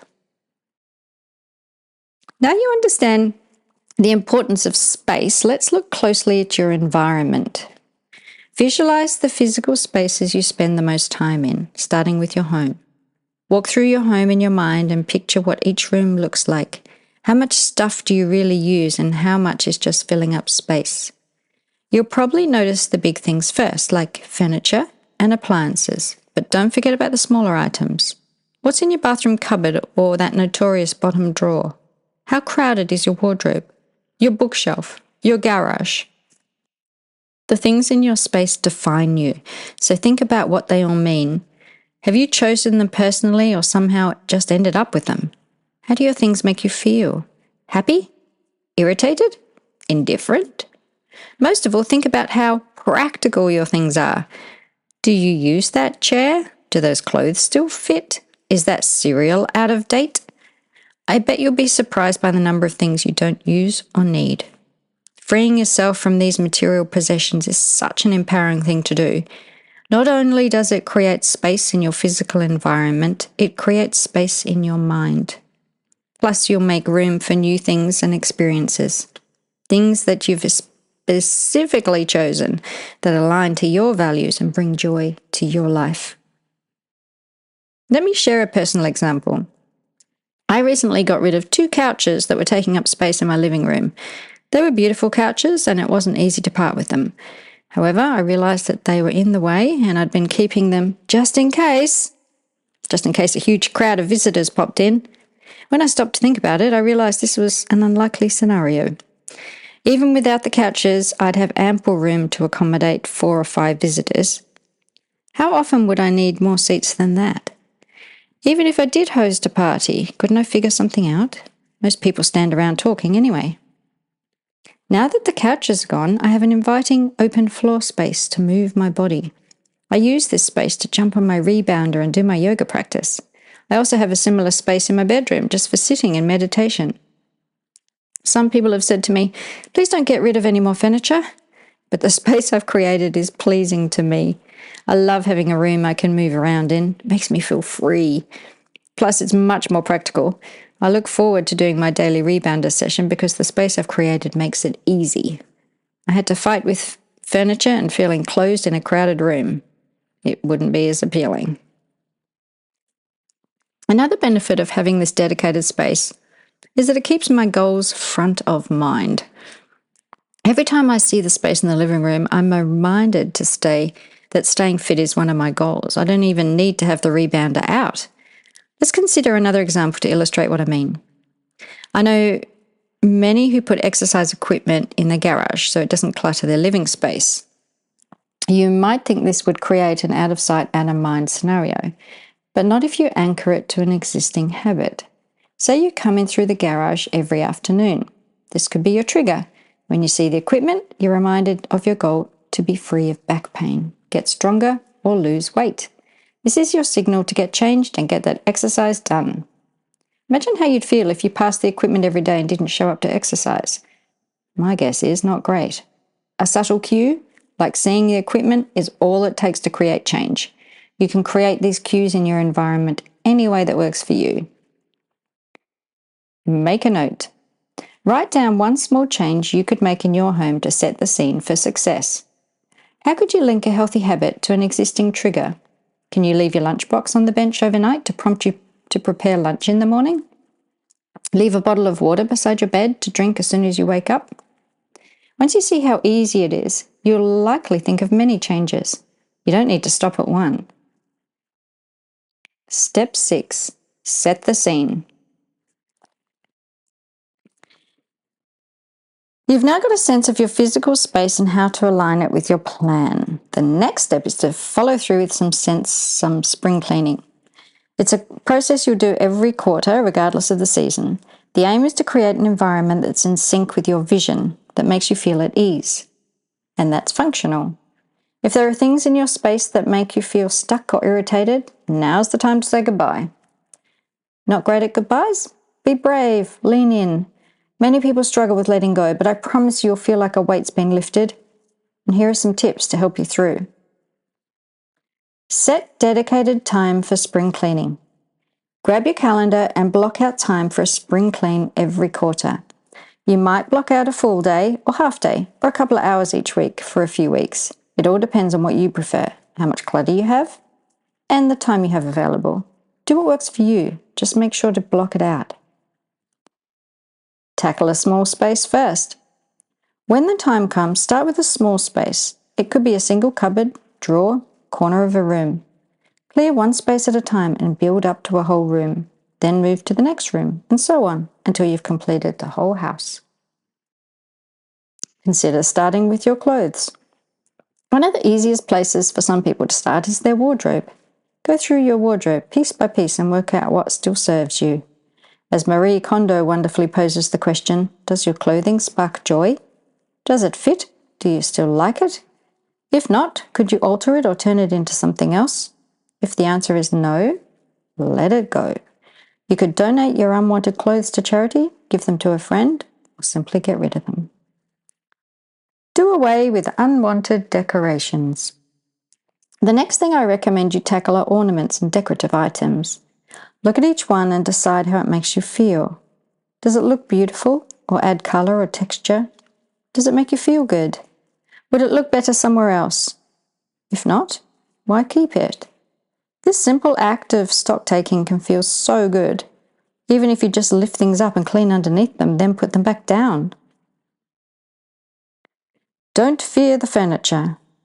Moving large items like furniture out of your home can feel radical, especially if you've been raised to collect things, to desire a house with 2 couches, 4 chairs, 1 kitchen table. Please don't be afraid. Go back to the simple principles you used with your clothes and ornaments. Does the furniture serve you? Does it make you feel delighted? Is it practical?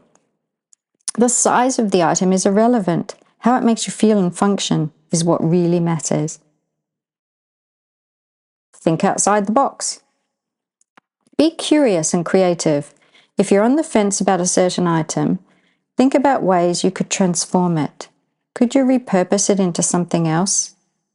I remember buying a beautiful kitchen table, chopping the legs off and turning it into a coffee table. It was a bold thing to do, which shocked a few visitors, but it was perfect for me. I had 2 young children at the time who spent hours playing on the floor, and the stumpy-legged table was incredibly practical. Plus, I thought it looked great. Consider other people. When you spring clean your home, consider the people who share your space. Think about how your decisions will impact them. Chop the legs off your table if you want to, but only if it doesn't inconvenience others. In my example above, the kids loved the makeshift coffee table. It benefited everyone in the house. However, if I had thrown out all their noisy toys, even if they irritated me, that would have been a different story. Be kind, be practical, and involve others. As you repeat this process each quarter, the family will fall into natural alignment. Be honest and ruthless.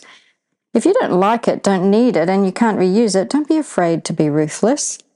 You know that exercise where you imagine that your house is on fire and you have minutes to grab your most prized possessions? Think about it like that. What would you run through fire for, and what would you happily leave behind? There's no wrong or right answers. In fact, the things that you value most might seem completely illogical to other people. I have a perfect example. I lived overseas with young children for many years, and we put most of our belongings in storage. However, I did take my favorite walk because preparing my food is important to me. I took almost everything from the kids' bedrooms, their books, toys, and furniture and blankets. I wanted to ensure that wherever we went, things would feel comfortable and familiar. Some people thought I was crazy, but this was important to me. It allowed me to create a space that was perfectly aligned with my values, even on the other side of the world. Seek a second opinion. If you really struggle with spring cleaning, get support from a friend. A good friend will make the process fun and won't be afraid to ask twice. Do you really want to keep that? A good idea is to create a pile of maybe items. If you're stuck on a certain item, put it in the maybe pile, then grab a friend to help you decide. They may even take some things off your hands. How light do you feel just thinking about spring cleaning and blocking out your time? When you complete this process, you'll see how your foggy head clears as you clear the space around you. This quarterly practice of aligning your space with care and thought will serve you well throughout bold freedom. Plus, once your space is decluttered, you'll find it so much easier to maintain. In fact, if you make small daily efforts to keep things in their place, the quarterly clean will be a breeze. You may only need to do 1 or 2 rooms each quarter, and you'll drastically reduce your time. Challenge yourself to make each quarter as quick and streamlined as possible by maintaining your space in between cleans. Relationship review. We crave connection with ourselves and others. Make your connections matter. Your bold freedom journey is personal and individual, but you don't journey through life alone. Your partner, family, friends, and colleagues all influence you to some extent, just as you influence them.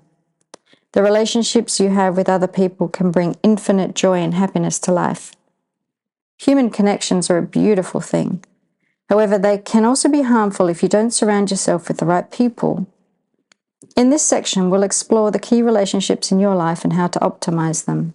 You'll learn how to align your relationships to your goals and create harmony in your inner circle. You'll also learn to recognize when relationships aren't serving you, including what you can do to remedy this. When people truly love and value you, they have your best interests at heart. They care about your health and happiness, and they want you to be well. You want the same for them. Relationships with these people are fluid and easy. They give you energy rather than take it.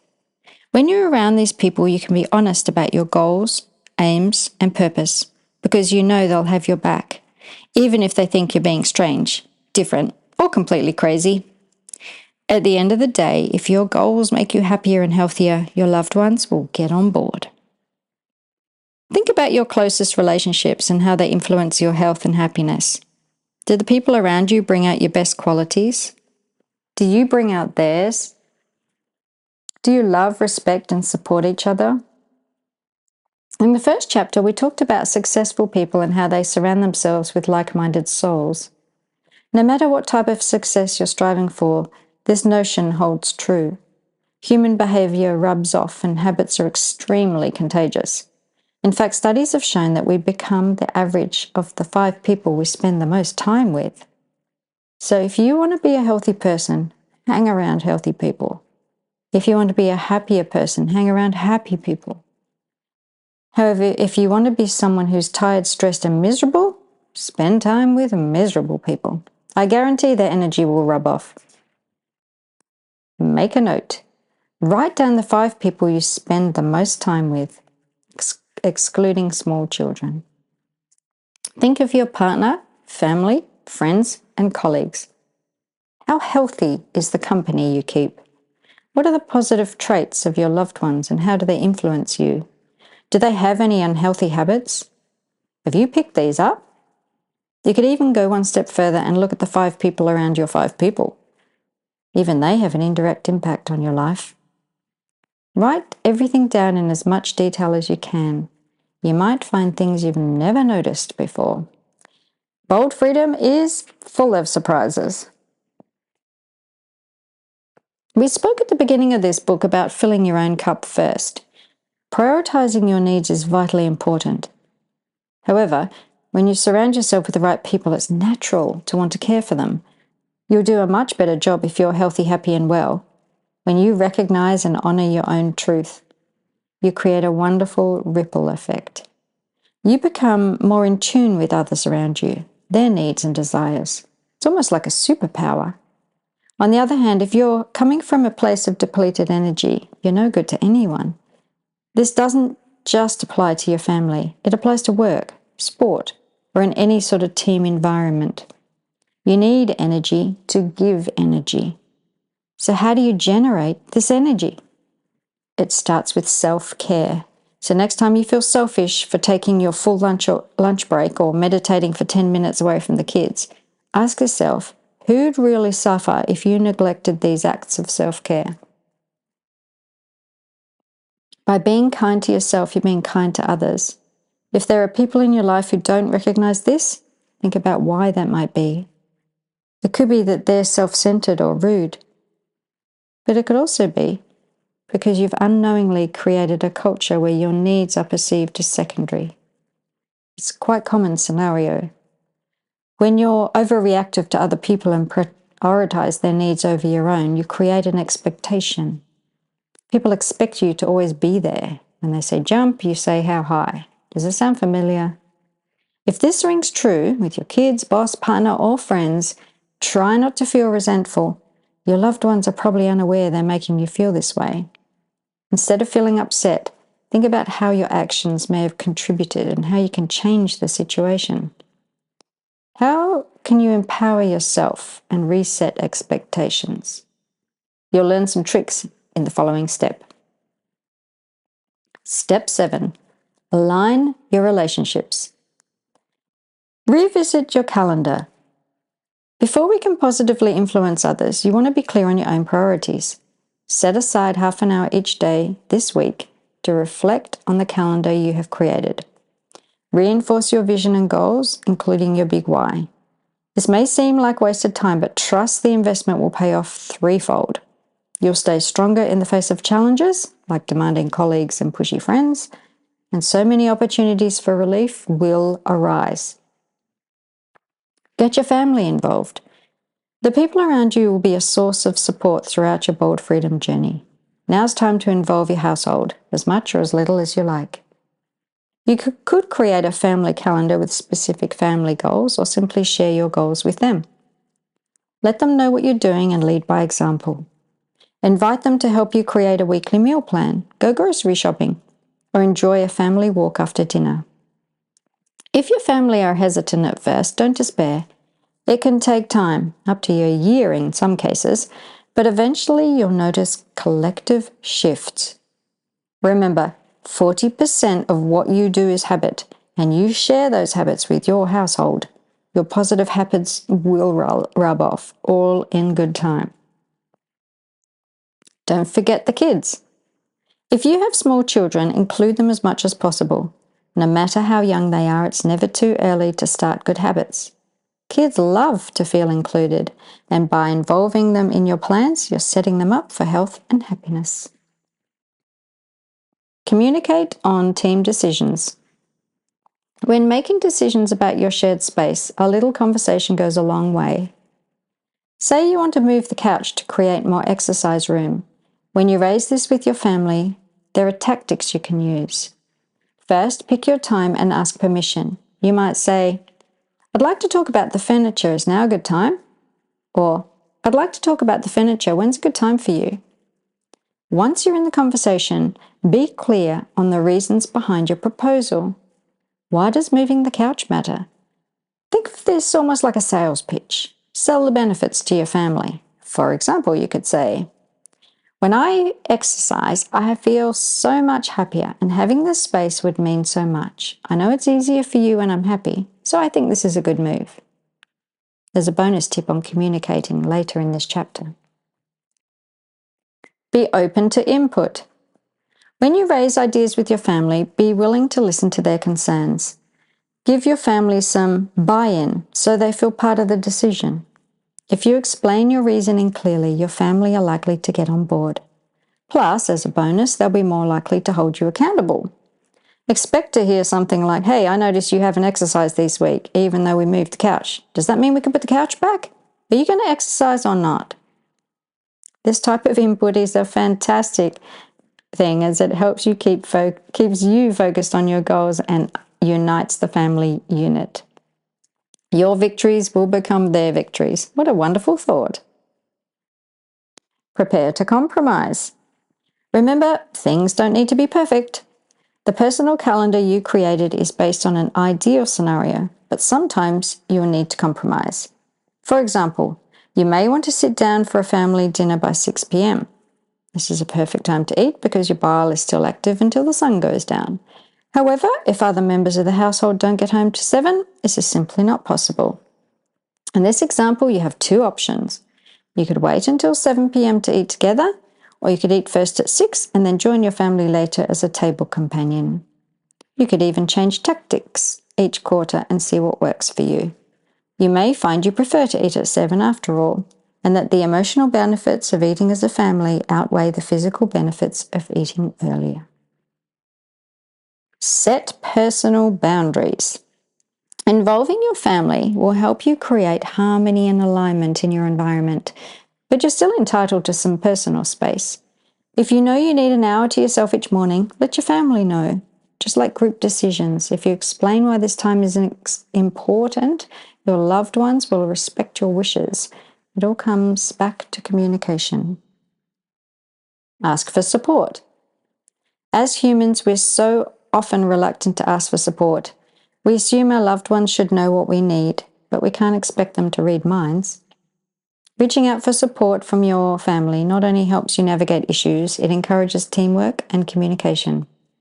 For example, if you're feeling a bit lost or down, you could say to a family member, "I'm not feeling great, but I don't know why. Will you help me work it out?" Figure things out together. This is how you grow together. Cut ties when you need to.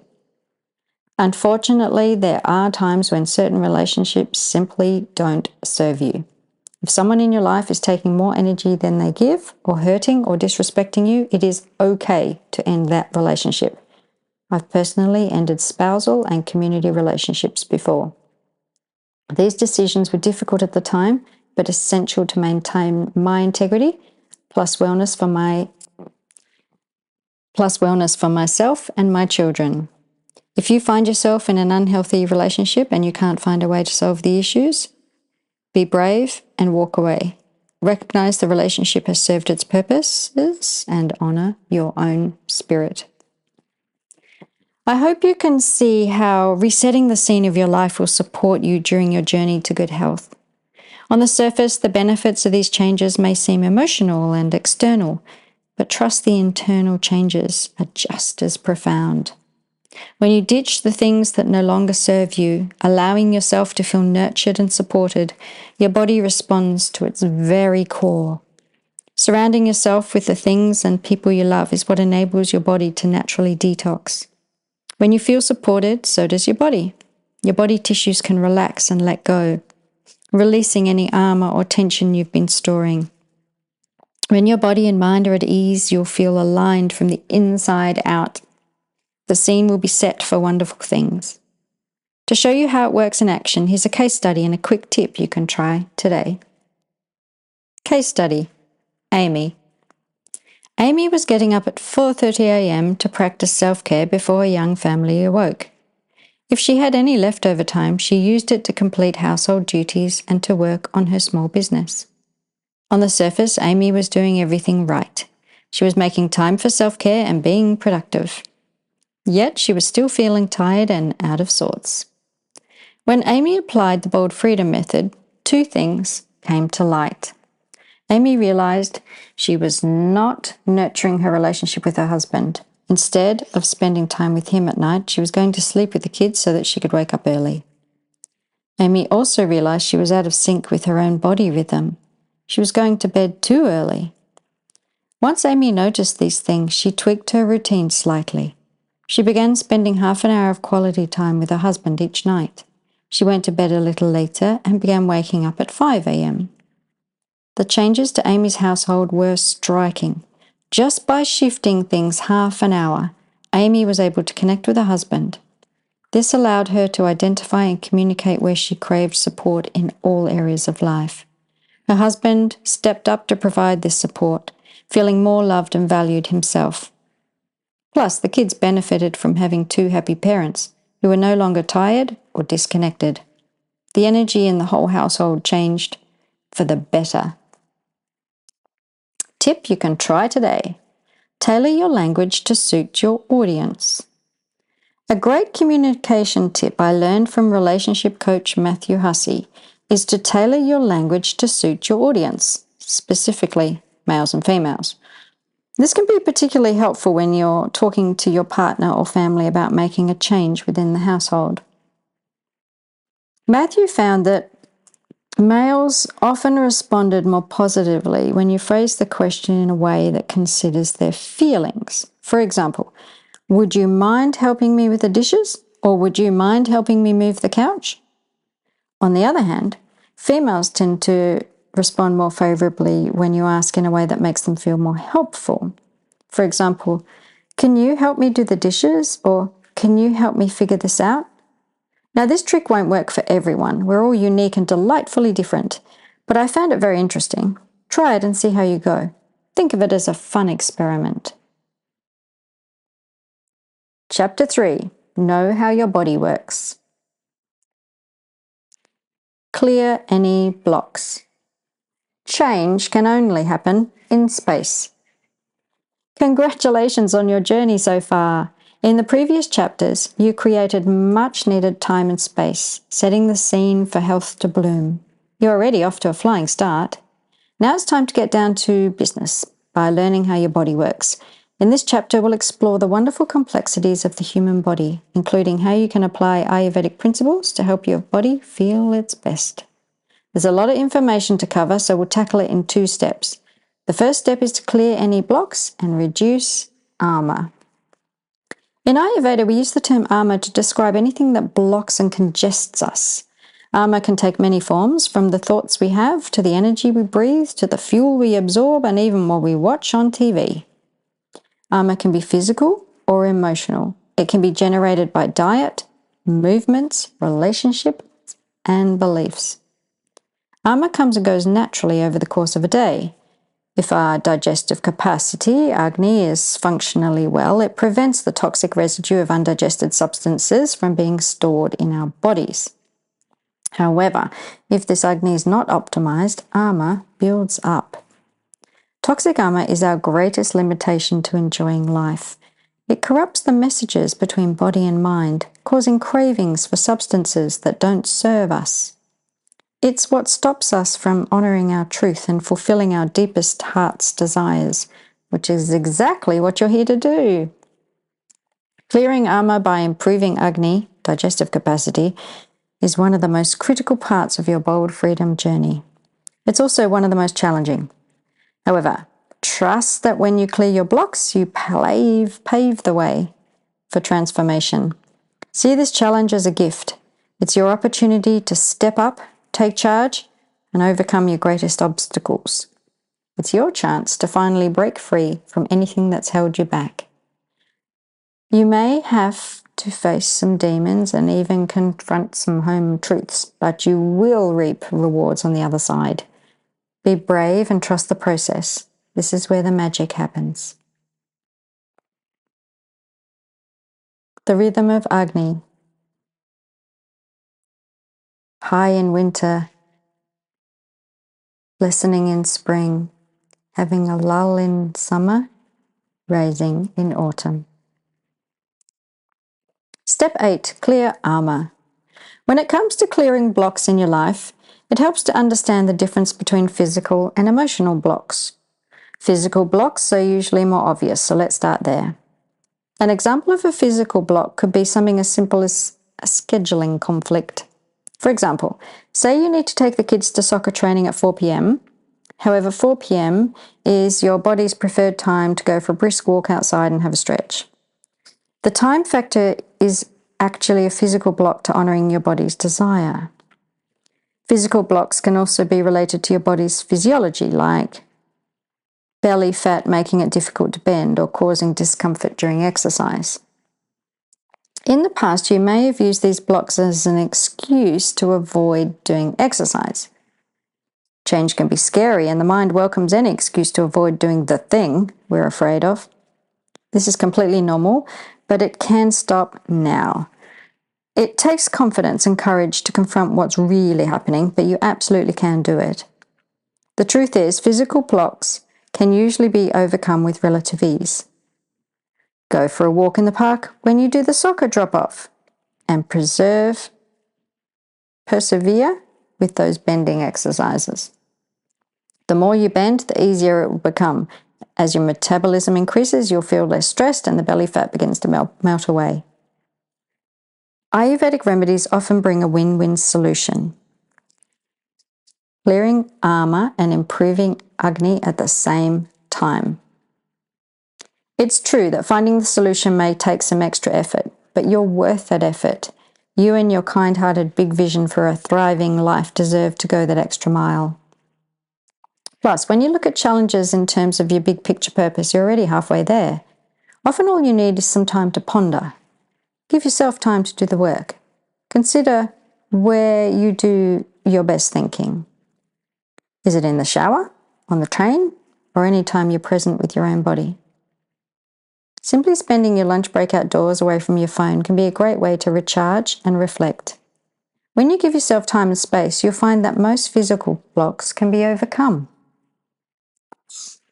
Make a note. An effective way to identify physical blocks is to look back at your calendar. Does anything new stand out? Can you identify any conflicts? Write down any physical blocks or barriers that could stop you from reaching your goals. Then write down your solutions. How could you reshuffle your time to better align with your goals? Could you ask your husband to drop the kids at soccer? Could you hire a trainer to help you with exercise and make those bending movements easier? Being proactive with blocks is one of the best ways to overcome them. Now we've covered physical blocks, let's explore emotional blocks. When a block is emotional, the solution isn't always as simple as rearranging the schedule. Emotional blocks are deep-seated and can arise from experiences long past. They could stem from moments in childhood you can't remember, or from DNA passed down by your ancestors. They could also arise from recent traumas, self-limiting beliefs, or negative energies you have absorbed from people and experiences over the years. There's really no limit to what they can be. The problem with emotional blocks is that they can permeate your thoughts and actions without you even noticing. They can be all-encompassing, shaping every aspect of your life: work, relationships, your approach to health. You see, karma isn't just a block, it's also a corruptor. Emotions are feelings that have become affected by previous experiences. They arise from the stories we tell ourselves, often over many years. If you can't determine the feeling behind a negative emotion, you can't make sense of it in your environment.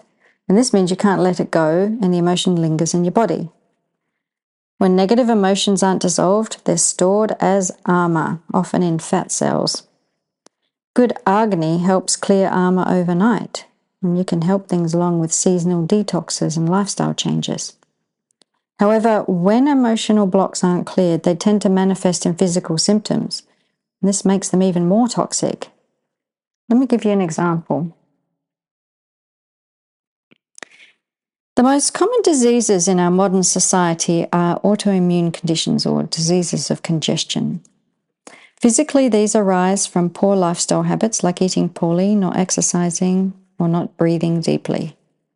The evidence on this is clear, but let's look beyond the surface for a moment. What emotional blocks cause people to make these poor lifestyle choices? What causes someone to repeatedly overeat unhealthy food, even though it makes them feel bad? What makes someone shy away from moving their body despite receiving doctor's orders? You see what I'm getting at here? In cases like this, there must be an underlying emotional cause because everything we need to live healthily lives at our disposal.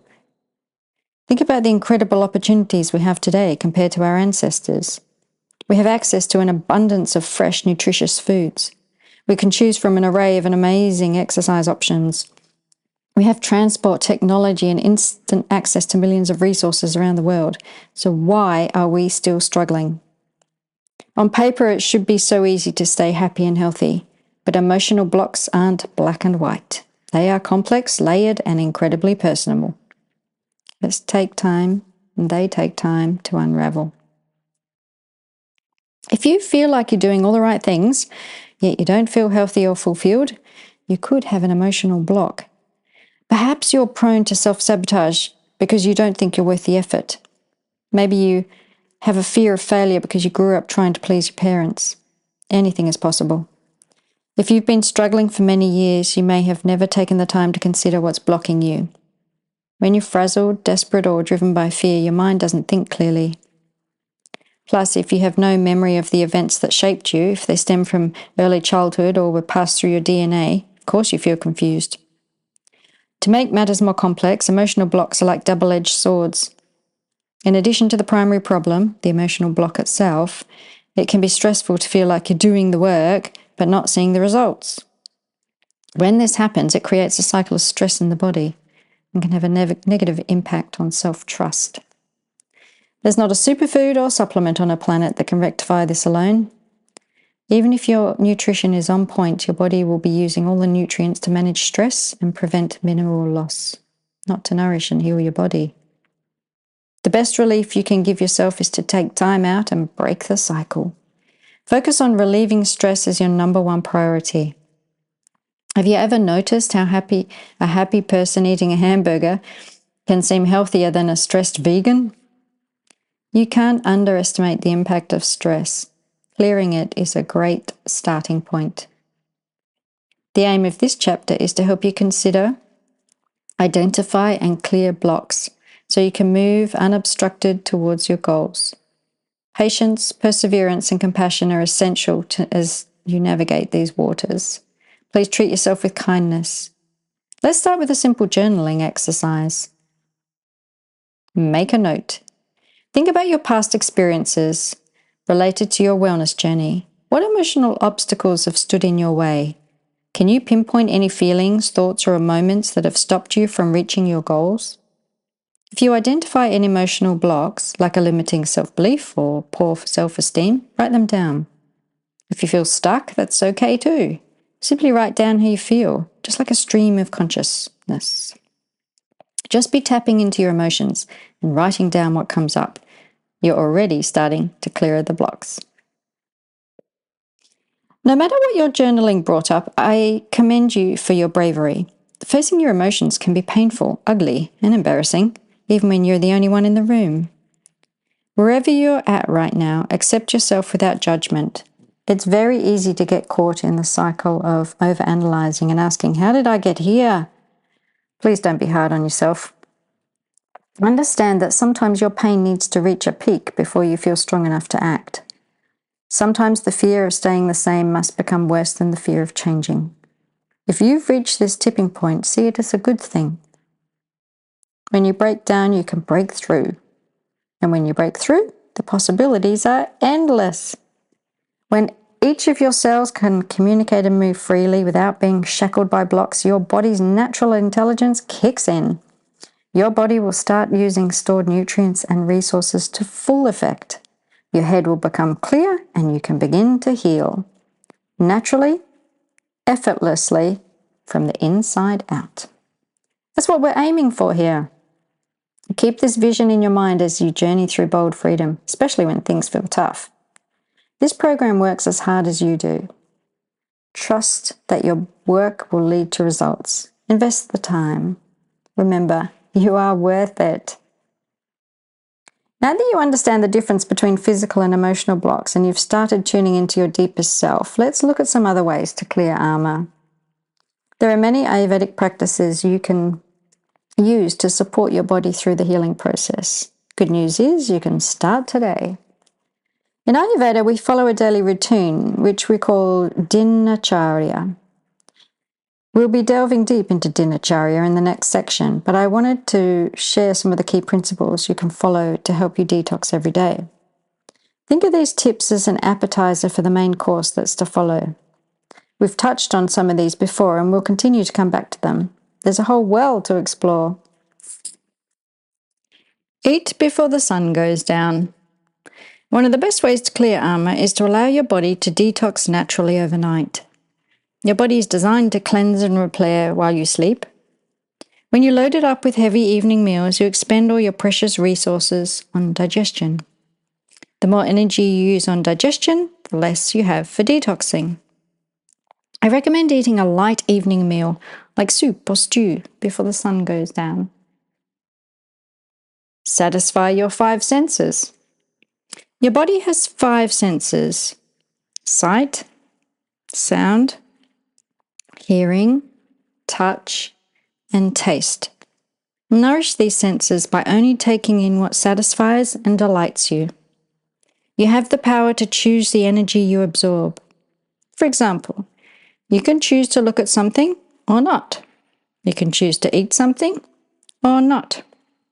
If you hear something that doesn't serve you, let it go in one ear and out the other. You have more control over your environment than you might think. Oil massage your body. Oil is essential in Ayurveda. It provides vital lubrication to your body, bringing integrity through all 7 layers of your skin. When you oil massage your body, you soften your tissues, allowing toxic residues to be released. Oil massage daily is best, but you could start by massaging once a week and build up from there. You can also protect yourself from harsh environmental factors like office air conditioning by dabbing some oil around your nostrils and in your ears. Refresh your eyes and nose. Splash some cold water on your eyes in the morning when you wake up.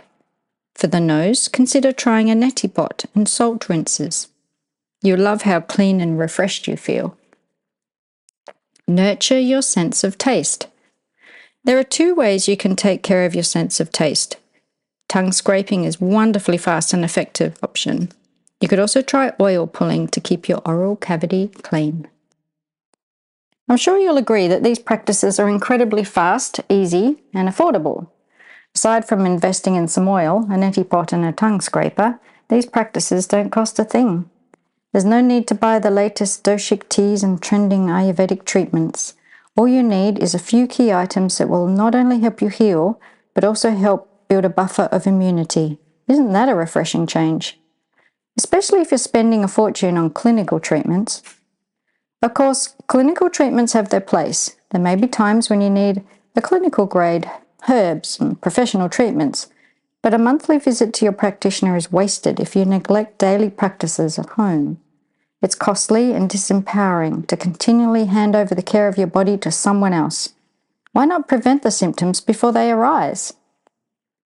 When it comes to managing your health, I believe it's the small daily details that make the biggest difference. By incorporating these simple armor-clearing practices into your day, you build your body's capacity to metabolize everything that enters your system through your 5 senses. This means your body's free to do what it does best. Detox naturally. By clearing your body of toxic armor, you create a healthy canvas to build on. This is when you can focus on Agni, which we'll get to in the next section. But first, let's address the elephant in the room. At this point, you may be wondering when we're going to talk about the popular Ayurvedic doshas, Vata, Pitta, and Kapha, and how Ama affects your body type. The reason why Ayurveda works is because it's tailored to you. It recognizes your individuality, allowing you to develop a system that is as unique as you are. It's ironic then that when most people discover Ayurveda, they simply categorize themselves according to one of 7 doshic types. Are you guilty of this? The doshas can be helpful to identify health conditions and categorize food groups, but they can also be extremely limiting. Every individual is beautifully unique, and it's impossible to classify our diverse bodies by only 3 doshas. If a questionnaire or even a practitioner identifies that you have a predominance in one of the doshic categories, please note this is most likely referring to your presenting state of health. It's not the essence of who you are. Your true body type is comprised of unchangeable aspects about your physicality, like how tall you are. Measuring it through questions about your moods or how often you poop in a day is not going to result in knowing your body type. You might have physical tendencies that fall into one category, but mental tendencies that fall into another. Stop trying to figure it out. Instead of getting caught up in the categorizing system of the doshas, realize that you've now entered the realm of Ayurveda beyond the doshas. Return to the bigger picture for more clarity, how the elements make up everything in the universe, including you. The elements are ether, air, fire, water, and earth.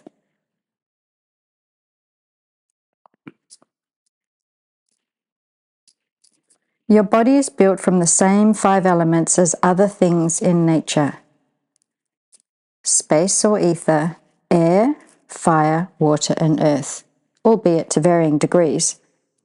Think about your bones. They're very light, they have holes in them, they have the element of space.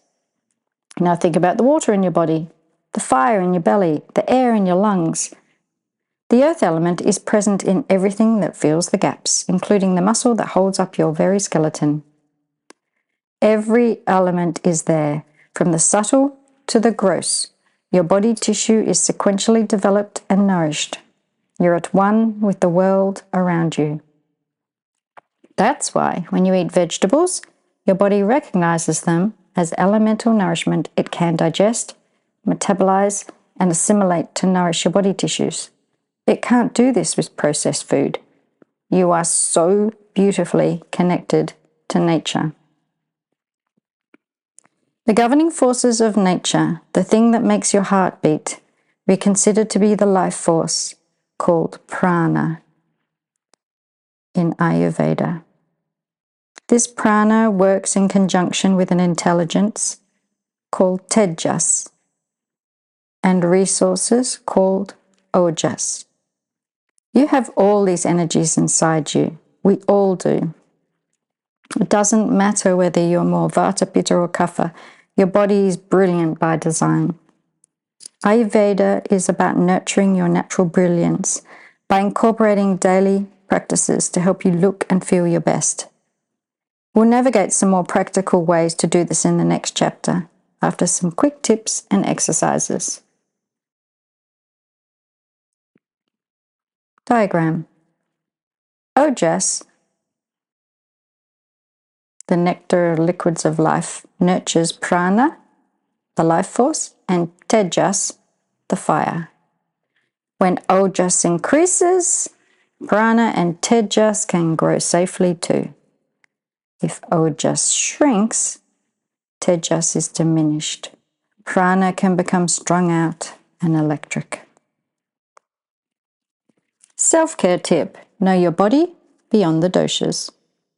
To understand your body's constitution, called prakriti in Ayurveda, beyond the limiting dosha types, try the concept of panchamabhuta, the 5 elements. Thinking about your body in terms of the elements not only helps you manage your health, it can also help you identify your duty, your dharma in life. The more you align your natural physicality to your work in this life, the healthier and happier you will be. For example, if you're physically earthy and solid, you may enjoy physical labor like farming, gardening, or cleaning. However, if you're naturally tall and thin, you may feel more at home in a design studio, an office, or a shop. If you work in a role that is at odds with your body type, it's likely you'll become unwell. Find alignment wherever you can. See how getting to know your body in terms of the elements provides more flexibility than the doshas? Anyone can catch a cold or feel sad, not just kapha types. Anyone can get sinusitis or feel angry, not just pitta types. Similarly, anyone can suffer from dry skin or anxiety, not just vata types. People love the doshas because they're interesting and exotic, but they can perpetuate endless circling with patients seeking remedies that simply won't work. Vata is a combination of space and air. Pitta stems from the element of fire. Kapha stems from the element of water and earth. And by the way, there's a little bit of water in Pitta.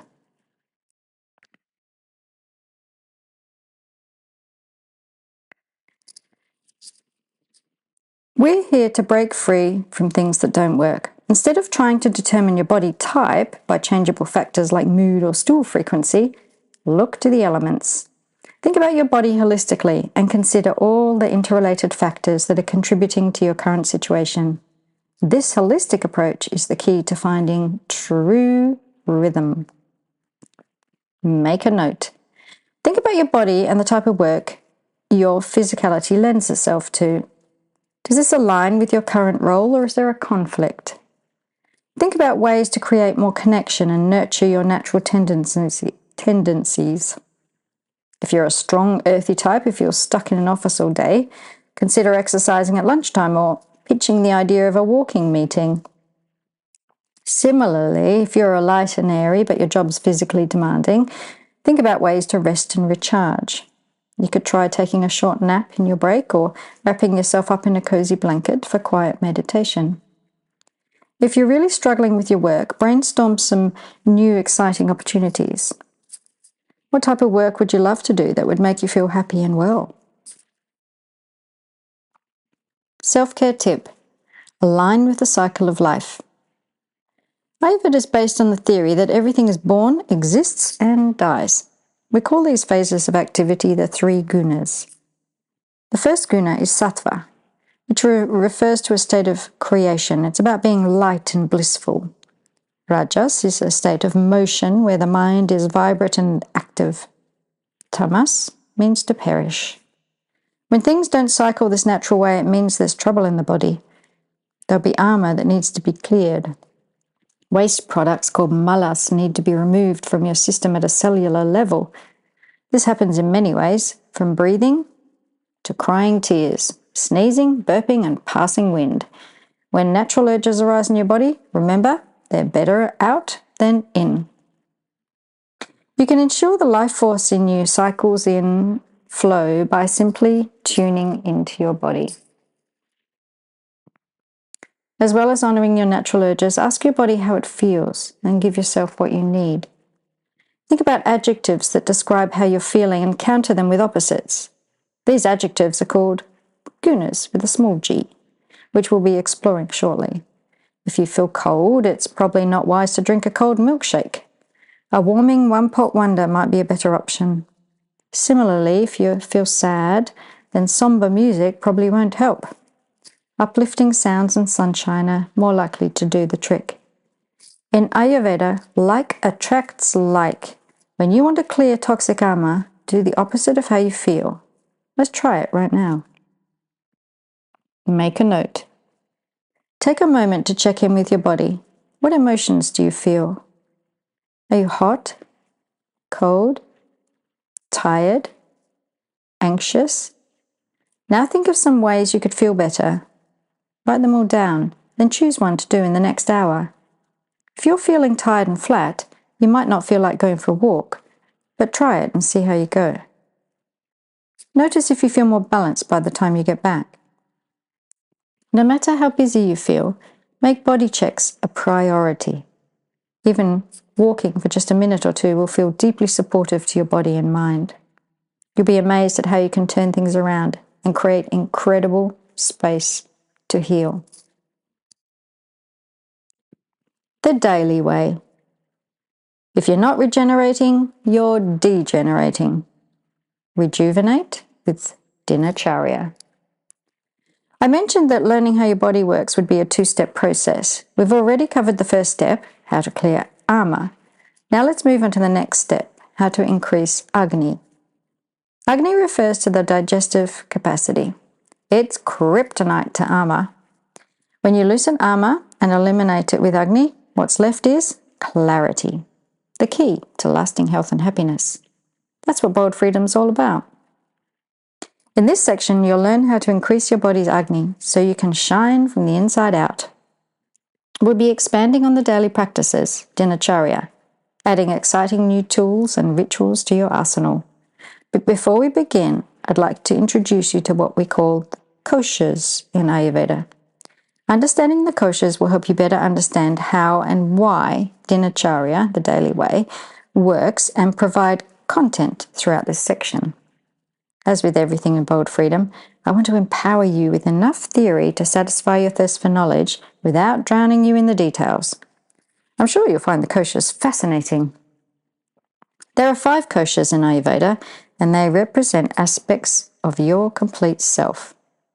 They are Annamaya kosha, your food body; Pranamaya kosha, your breath body; Manomaya kosha, your mental body; Vijnanamaya kosha, your intuitive body; Anandamaya kosha, your bliss body. Think of the koshas as sheaths or energetic layers. Like chakras, koshas have their own individual functions, but they aren't the same as chakras. Imagine the chakras like energy centers aligned vertically along your spine. Spiraling out from these chakras are nadi, channels where your life force pulsates. And you may have also heard of the shrotas, 13 channels like pores on your skin where your body takes in energy and expels waste. It's important to keep these channels clean to prevent armor buildup. Ayurveda is a vast science with many complex terms and specialized streams. And while it's helpful and interesting to study these, we want to keep things simple.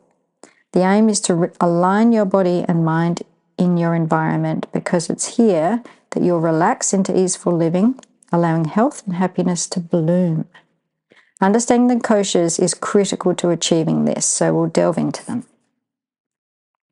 The koshas layer from the deepest, most internal parts of your spiritual body to the most external aspects of your physical body. Imagine them starting down in your spine, deep within your nervous system, and running all the way through to the outermost layer of your skin. From here, they extend even further from your physical form outward as you expand into breath and eventually become blissfully one with the world around you. Your koshas embody every aspect of you, your beautiful, complex, 5-layered being, and all 5 need to be nourished. With a little care and thought, it's possible to feed every sheath simultaneously by considering both the internal and the external factors that impact well-being. Let's use the act of eating, for example. When we think about eating, the Annamaya kosha, the food body, immediately springs to mind. However, when you eat with health in mind, you can make all your koshas sing. Your food body can be satisfied by eating clean, nourishing, natural food at optimum times of the day. Your breath body can be satisfied by breathing 3 times deeply before each meal, a bonus Ayurveda tip. Your mental body can be satisfied by planning and scheduling your meals so you feel organized and relaxed. Your intuitive body can be satisfied by eating fruits and vegetables that are in season. Your bliss body can be satisfied by choosing foods you love and sharing a meal with your family. See how everything works together?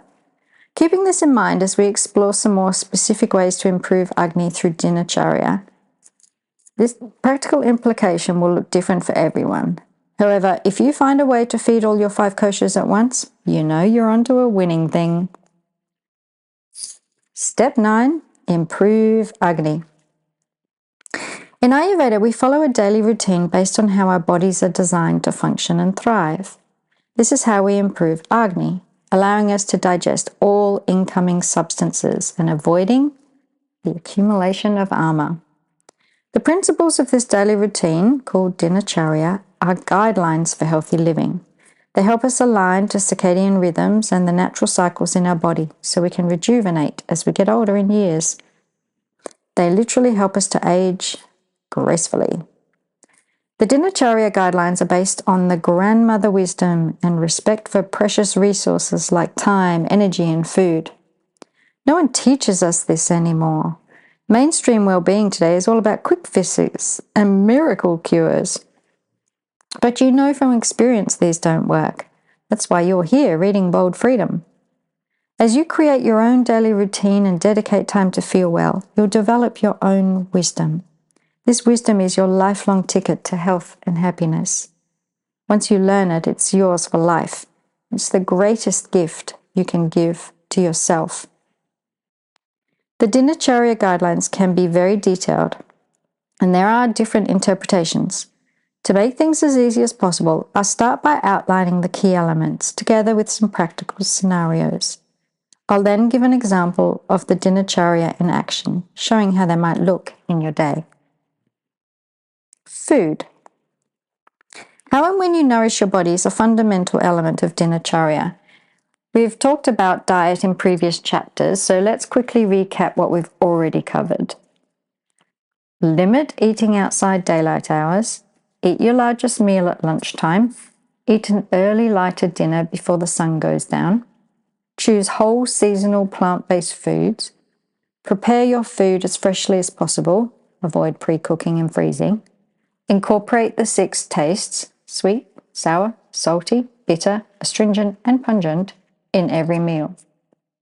If you can master these basics, you're well on your way to a clearer head, a healthier gut, a happier mind, and a lighter body.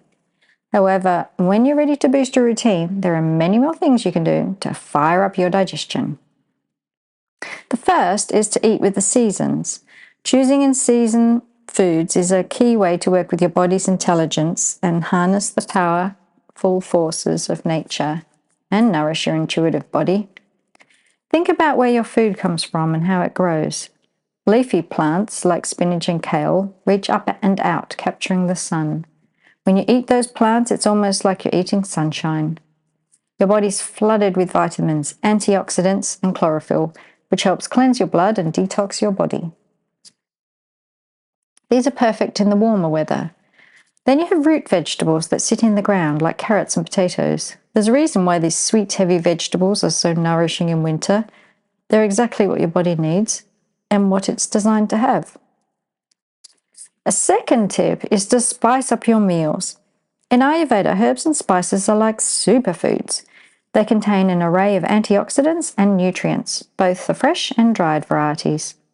Try incorporating more herbs and spices into your meals, particularly the bitter, pungent, and astringent tastes we often lack in Western food. As you begin to appreciate herbs and spices, even the basics like salt and pepper, you'll discover what your body loves. You'll intuitively know what your body craves, and so will the people you cook for. Imagine asking your family, do you feel like oregano on the pasta, or would you like black pepper? Some of your family will say both. Some will say just oregano or just pepper.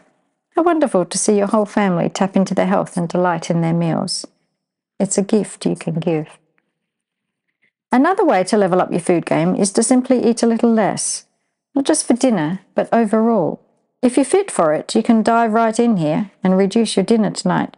But if not, go easy over time and developing a clearer, lighter way of fueling your body.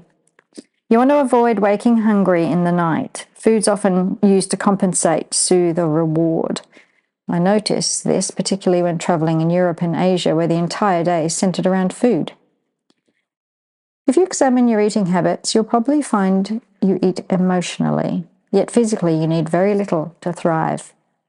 In fact, when your nervous systems are lulled, your Agni functions at its best. You absorb the bioavailable nutrition from food more readily. However, when you fire up your bodies with large, heavy meals, you also fire up your nervous systems.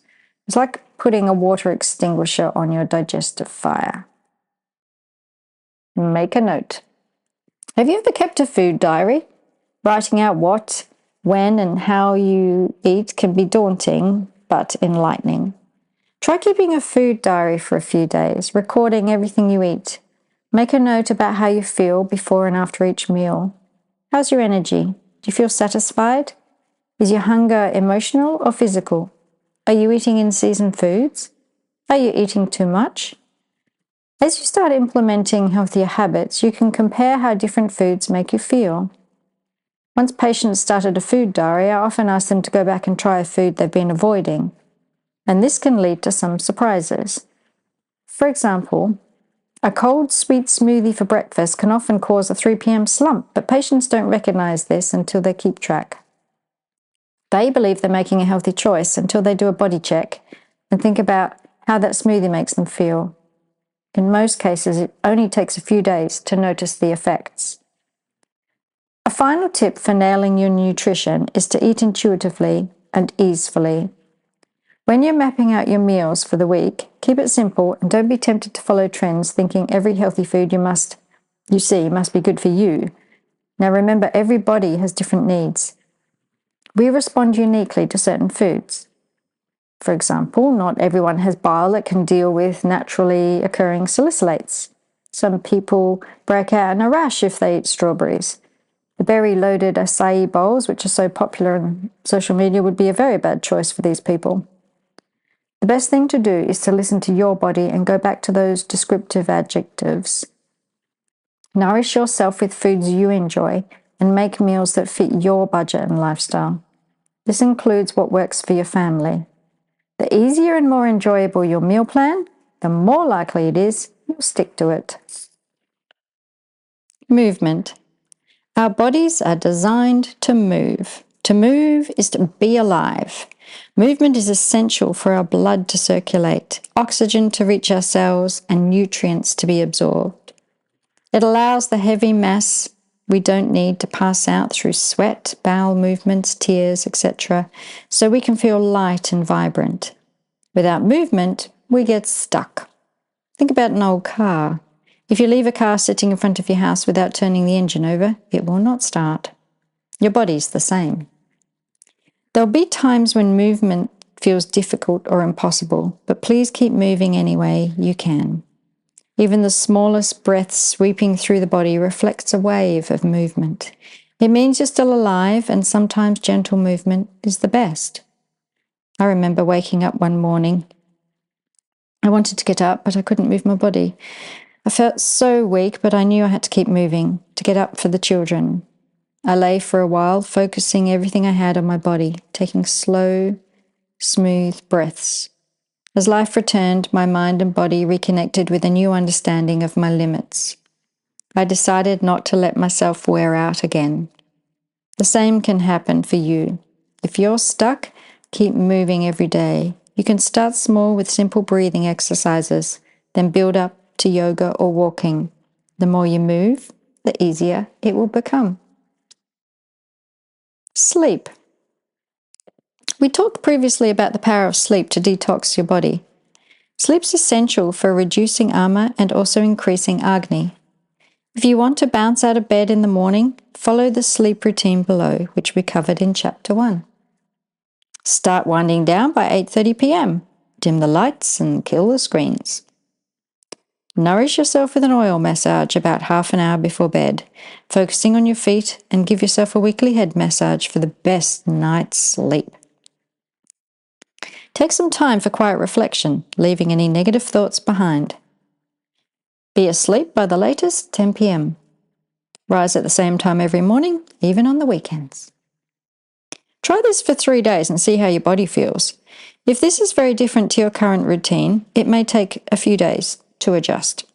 Good news is, you've already taken steps to make the transition easier. By mapping your time out in your calendar and planning your meals, you got a head start on tomorrow. Plus, by eating a lighter evening meal, you're setting your body up for success. You might even experience a sensation you haven't felt since you were a child, waking up feeling hungry. When you wake up feeling hungry, it means your metabolism has aligned. Your body has processed your nutrition overnight and is ready to rid the waste. That's how you want to feel in the morning, light, free, and refreshed. It beats waking up tired, puffy, and groggy than chasing your tail all day. You'll feel more rested when you sleep according to your body clock, more than if you sleep in for hours. Of course, there are times when your body needs more sleep, like when you've had a busy week or you're recovering from illness. Follow your sleep routine as often as you can, but listen to your body when it speaks. Some days you may need a slower paced morning or an extra hour's sleep, so go to bed earlier. The key is to feel restful when you're sleeping, not guilty. You know what your body needs. Oil and water. We touched on oil in the previous section. Oil's a fundamental element of dinacharya. It cleans your body and nourishes your tissues with life-giving health. Imagine an oil molecule surrounding a toxin that's inside your body. Oil absorbs and isolates all the goodness, sucking nourishment deep into your skin. Everything toxic is left behind, so it can be expelled and rinsed off. By bringing connectivity to all 7 layers of your skin, oil clears the conversation between the cells in your body, so its natural intelligence can function more highly. The benefits are mind-blowing. Oil also provides essential hydration. Think about oil like water. Have you ever noticed the more water you drink through the day, the thirstier you feel? You may not notice how dry your body feels, but it doesn't mean you don't need to oil. The more you oil your body, the more nourishing benefits you'll feel. You won't know till you try it, then you'll see what you've been missing. The same applies to water. Dryness is the body's enemy. Dehydration and constipation deplete the body, leading to autoimmune conditions, congestion, and chronic diseases. These diseases impact 1 in 3 people. You don't want to be one of them. Hydrate your body by sipping water, particularly warm water, throughout the day. Meditation. Meditation helps quiet your mind, allowing you to think more clearly. It's an important part of dinacharya. When your mind is sharp and clear, you can respond to situations with poise rather than reacting out of fear. We talked about this in Chapter 1. If you're looking for a way to nourish all 5 koshas simultaneously, look no further than meditation. Well, let me explain how meditation connects you to every part of being and gives life to your koshas. By taking a few minutes to become aware of your breath when you wake in the morning, you give life to your pranamaya kosha, your breath body. By pausing to steadying yourself before you walk out the door in the morning, you nourish your manamaya kosha, your mental body. When you reflect quietly on your day and notice what made you feel good and connect with your vijnanamaya kosha, the intuitive body. You can even nourish your anana maya kosha, food body, by breathing deeply 3 times before you eat, as I described earlier. As you use meditation to create connection between all these aspects of yourself, you tap into your anandamaya kosha, your bliss body. Remember I said if you can find a way to feed all 5 koshas at once, you know you're onto a good thing? Meditation is a very good thing. Whether you're a seasoned meditator or you're just starting out, this practice has the power to change your life. Plus, you can do it any way you like, anywhere you like. You might choose to attend a meditation class or download one of the many guided meditation apps.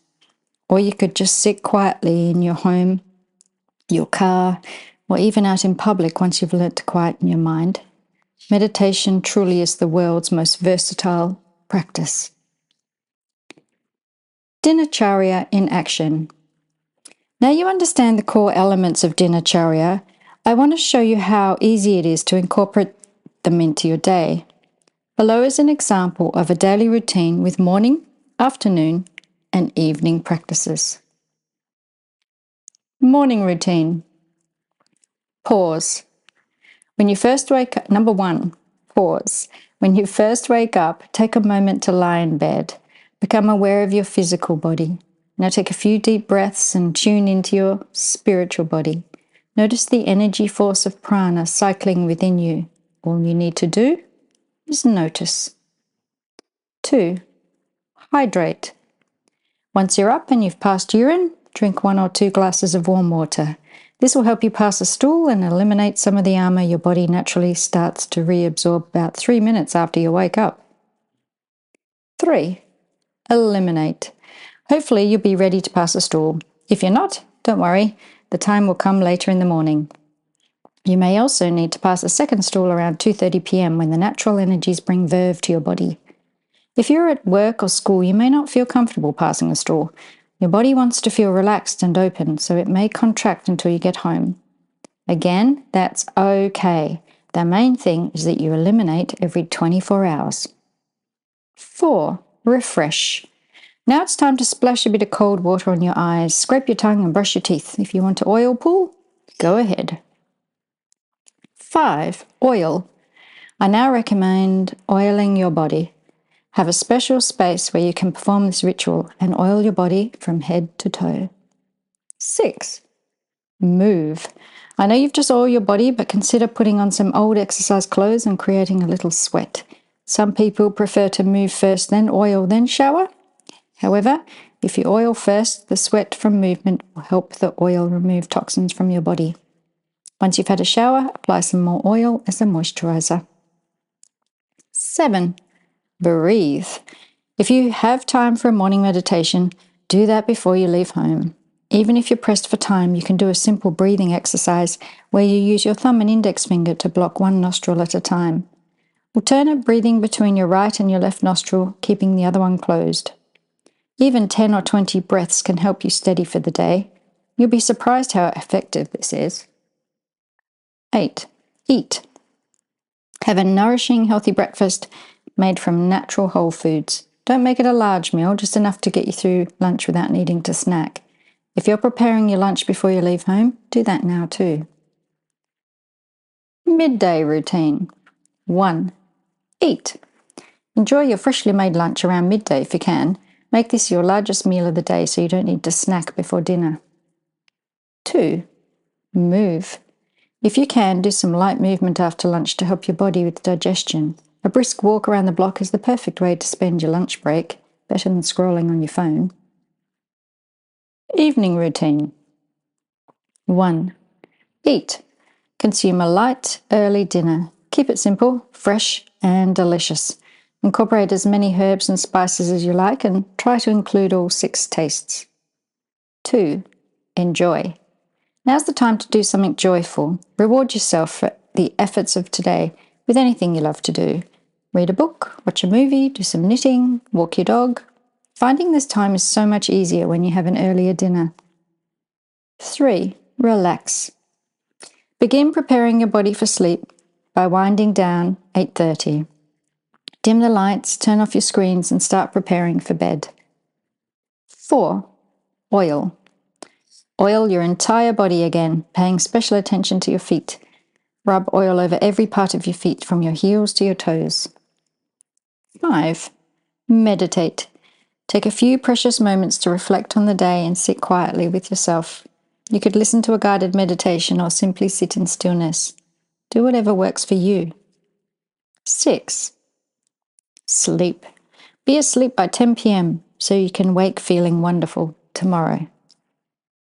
I hope you can see how easy it is to make Ayurveda part of your day. The above example of Dinacharya is a guide to show you how your day might look. However, you don't have to be rigid. When you're rigid, everything scrapes up against you. That's not the way to feel better. You want to be more like a tree, have your roots firmly planted in the ground, but have a degree of flexibility. Remember, bold freedom is about discovering what makes you feel better and simply doing more of that. It's about establishing positive habits that become non-negotiables in your day, creating the consistency that's been lacking in your previous well-being efforts.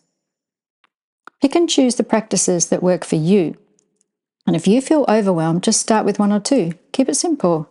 Take my morning routine, for example. Every morning I move my body, mind and soul before breakfast. It's that easy. I tune into my body, listen to what it needs, and then do that. It could be yoga, a walk, or sitting outside in the sun. It usually takes between 30 and 60 minutes, and it's completely spontaneous. If you're the kind of person who likes to feel free and impulsive, why not try this for yourself? What could be more spontaneous than giving your body what it needs at that exact moment? That is the ultimate freedom. Want to go a little deeper? The beauty of Ayurveda is that there are so many layers to explore. Dinacharya is the daily way to detox and cleanse your system, but there are ways to experience a deeper cleanse in line with the seasons. In Ayurveda, we use the term Ritacharya to describe seasonal adjustments to our daily routine. Ritacharya allows your Mahavashrota, the main channel of your gut, to get a complete reset. It involves lifestyle and diet modification to help your body cope with the physical and mental impact of the seasons. Even though there are 4 seasons, you don't need to experience Ritacharya 4 times a year. Twice is optimum, with spring and autumn being the best times. In spring, the aim of Ritacharya is to rid your body of the heaviness, weight, and mucus from winter. In autumn, you want to focus on expelling some of the summer heat. A good way to approach Ritacharya is to avoid adjectives that describe the season you're leaving behind. Instead, focus on descriptive words that describe the season you're heading into. For example, if you're leaving behind a cold, wet season, you want to avoid cold, wet things. If you're heading into a warm, dry season, favor warm, light foods. See yourself as part of nature and do what the plants are doing. Another method you could use if you're interested in exploring Ritacharya is to look at the Ayurvedic gunas with a small g. The gunas I'm referring to here are not the 3 gunas with a capital G we discussed in the previous section, Sattva, Rajas, and Tamas. These gunas are the 20 qualities, 10 pairs of opposites that help you understand your body. These are the adjectives we touched on earlier to describe how your body's feeling. They're the cornerstones of Ayurveda, the fundamentals from which treatment plans and remedies are devised. And they can be used for any daily or seasonal routines. They are attributes: heavy, light, slow or dull and sharp, cold, hot, oily, dry, slimy, rough, dense and concentrated or liquid and dilute, soft, hard, stable, static and mobile, subtle and gross, clear, and cloudy and sticky. These sensations or gunas can be applied to anything you experience. Think about how happiness feels. Light, mobile, and clear. Sadness, on the other hand, feels heavy, static, and cloudy. When you think of your physical body in terms of the gunas, you can find a natural remedy for almost any ailment. For example, if your body's feeling dry, think flaky, dry skin and rashes, try oiling and drinking more water. If you're experiencing wetness and heaviness in the form of a cough, try drinking some warm, sharp ginger tea. Or sit outside in the dry sun. See how your body tells you the answers? Now you're starting to take notice. Use the gunas. It's so much easier than trying to fathom the doshic system needs of your body. Bold freedom is all about ease, and the gunas are an invaluable tool. Tip you can try today. Choose health. As you develop your daily routine, think of every element as a choice. Instead of saying, I can't eat chocolate, or I'm not allowed to eat chocolate, try saying, I choose not to eat chocolate, because you can eat chocolate if you choose. Bold freedom is about doing more things that make you feel better and crowding out the things that don't. It's about consistency, not perfection. If you choose to eat nourishing foods all week, you can choose to eat chocolate now and then. The choice can be guilt-free. How wonderfully refreshing. Tip you can try today. Combat food cravings. When it comes to food cravings, there are two types. Those that come from your well self, that knows what your body really wants, and those that come from your unwell self, that wants to feel or feed existing imbalances. If you regularly crave unhealthy foods, it's likely your unwell self talking. The more you listen to your voice of wellness, the quieter your unhealthy voice will become. The next time you feel a craving, ask yourself which type it is. If it's a healthy craving, satisfy it. If it's unhealthy, recognize it, then make a choice as mentioned above. As you learn more about your body and understand the why behind the why, you'll find it easier to make healthy choices. Tip you can do today. Respect your age. Age is no barrier to health, but it should be respected. As you venture through bold freedom, remember to do what feels right for you today. Jogging may have felt good years ago, but it might not today. If it doesn't feel good, don't do it, no matter how trending something is or how much you think you should be doing it. Don't push yourself or ignore your body when it gives you feedback. Your body changes all the time. Love and respect it every day. Tip you can try today. Alleviate menstrual or hormonal issues. If you suffer from female reproductive issues, there are two practices that can ease your symptoms, and we've covered them both in this chapter. The first one is oiling your body. Oil combats dryness that comes from a surge in reproductive hormones. Say goodbye to dry skin forever. The second is the breathing method I described earlier, where you breathe through one nostril at a time. It calms the nervous system, releases tension, and reduces the stress hormone cortisol. Chapter 4. Enjoy the practice. Changing direction and troubleshooting. You've set the goals, made time and space, and created an actionable plan for success. You've even begun to clear blocks and implement daily well-being practices. On paper, things look perfect, but we all know that life happens, and sometimes even the best laid plans don't pan out the way we'd like. Challenges arise, things pop up, life takes unexpected twists. It's all part of the fun. As you journey through bold freedom, you're bound to encounter some obstacles. While you can't control life's events, you can control how you respond to them, and I want to show you how. In this chapter, I'll share some tips to make the transition to your new lifestyle as smooth and stress-free as possible. I'll also talk through some troubleshooting strategies you can use when life gets in the way. So instead of giving up, you can keep moving forward, all while staying true to your goals, your values, and your vision. Let's start with some simple tips. Top tips for your bold freedom journey. Just start. No matter where you're starting from or how far away your goals seem, the important thing is to just begin. You've already set a date on your calendar, so be true and stick to it. The first days and weeks are the most important when it comes to forming new habits, so commit to the promises you've made. Change can't begin until you do. Keep showing up. Remember my recipe for success? Intuition and consistency. If you follow the plan you've intuitively created and commit to showing up every day, your success is almost certain. Change happens gradually, so you may not notice the subtle shifts. However, if you show up daily throughout the quarter, I guarantee you'll see results. Be patient and trust your process. Don't edit while you write. No one can predict the future, so why waste precious energy trying? Think about your journey like writing a book. You can't edit a book you haven't written yet, and if you try to edit as you write, you're going to end up going in circles and never get past the first chapter. Getting through the first draft, that is the first quarter, without getting weighed down by details.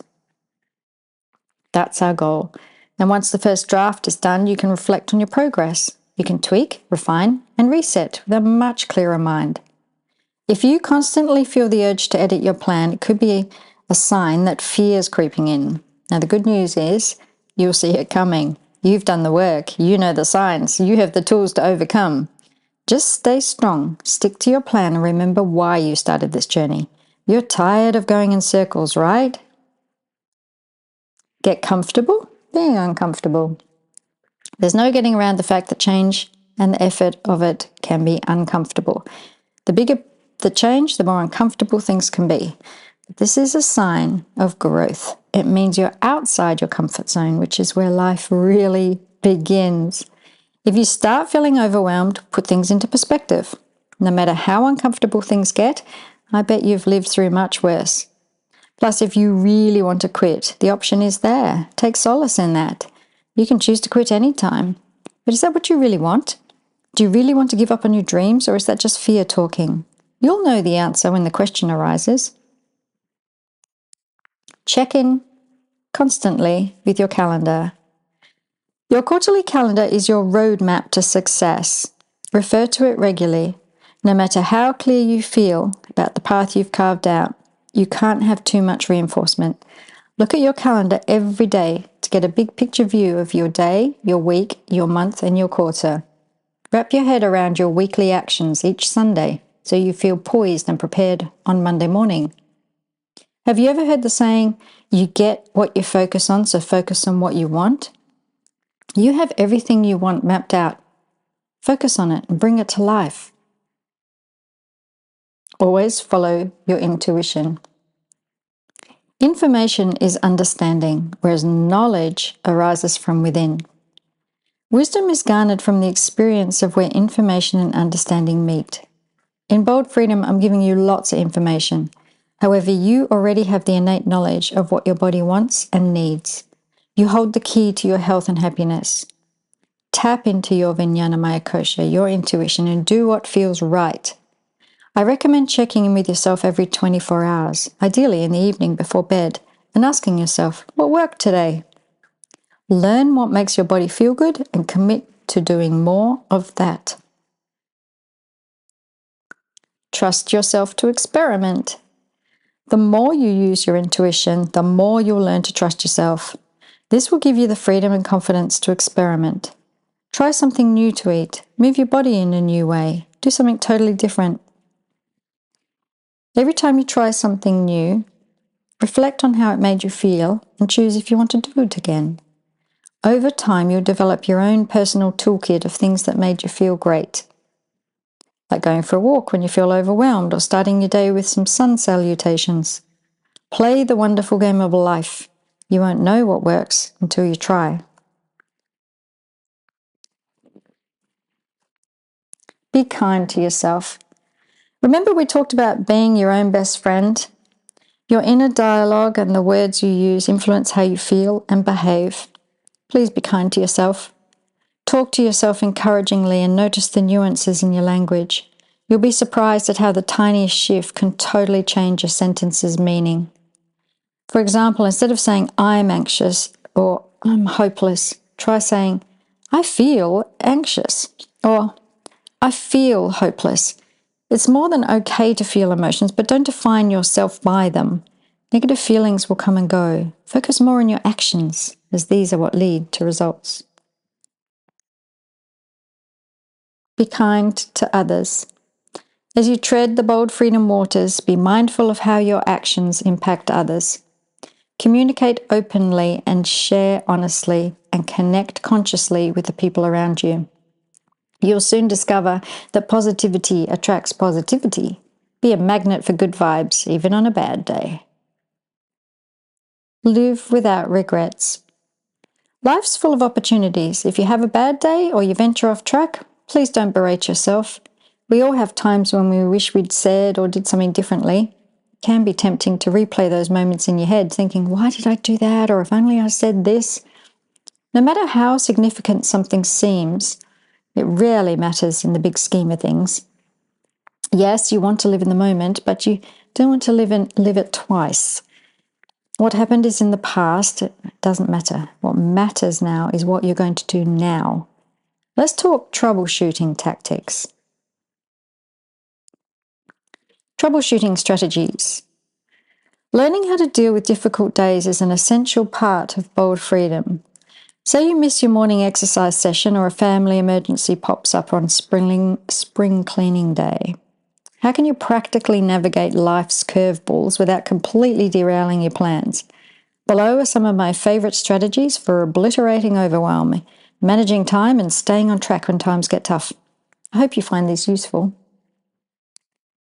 and helpful.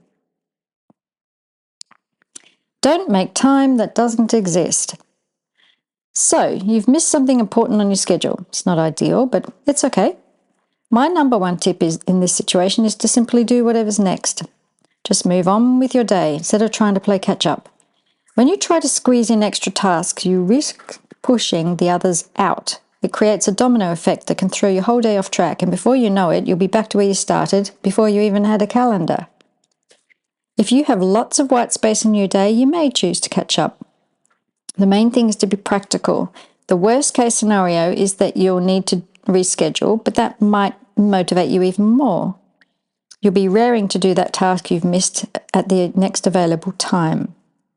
At the very least, you'll learn something about how you feel when things don't go to plan, whether that's noticing how rigid your body feels without exercise or how much you prefer to work at a clean desk. Every learning is a win. Learn to prioritize. Things go wrong all the time, but not everything requires immediate action. When something unexpected pops up, try categorizing it in terms of urgency and importance. There's a tool called the Eisenhower matrix that can help you do this easily by rating tasks from 1 to 4. This is how it looks. Level 1. If it's urgent and important, do it. Level 2. It's important, but it's not urgent. Plan it. Level 3. It's urgent but not important. Delegate it. Level 4. Not urgent and not important. Eliminate it. The Eisenhower matrix is often used in business, but it works just as well for bold freedom. If something is urgent and important, it's okay to tend to it now. But if it's important but not urgent, find time for it in your weekly plan, but don't derail your plans for the day. If something's urgent but not important, think about who you can delegate it to. Finally, if something's not urgent and not important, simply eliminate it. It's okay to let things go. You have permission to be imperfect, especially when it comes to menial tasks. Save your energy for things that matter.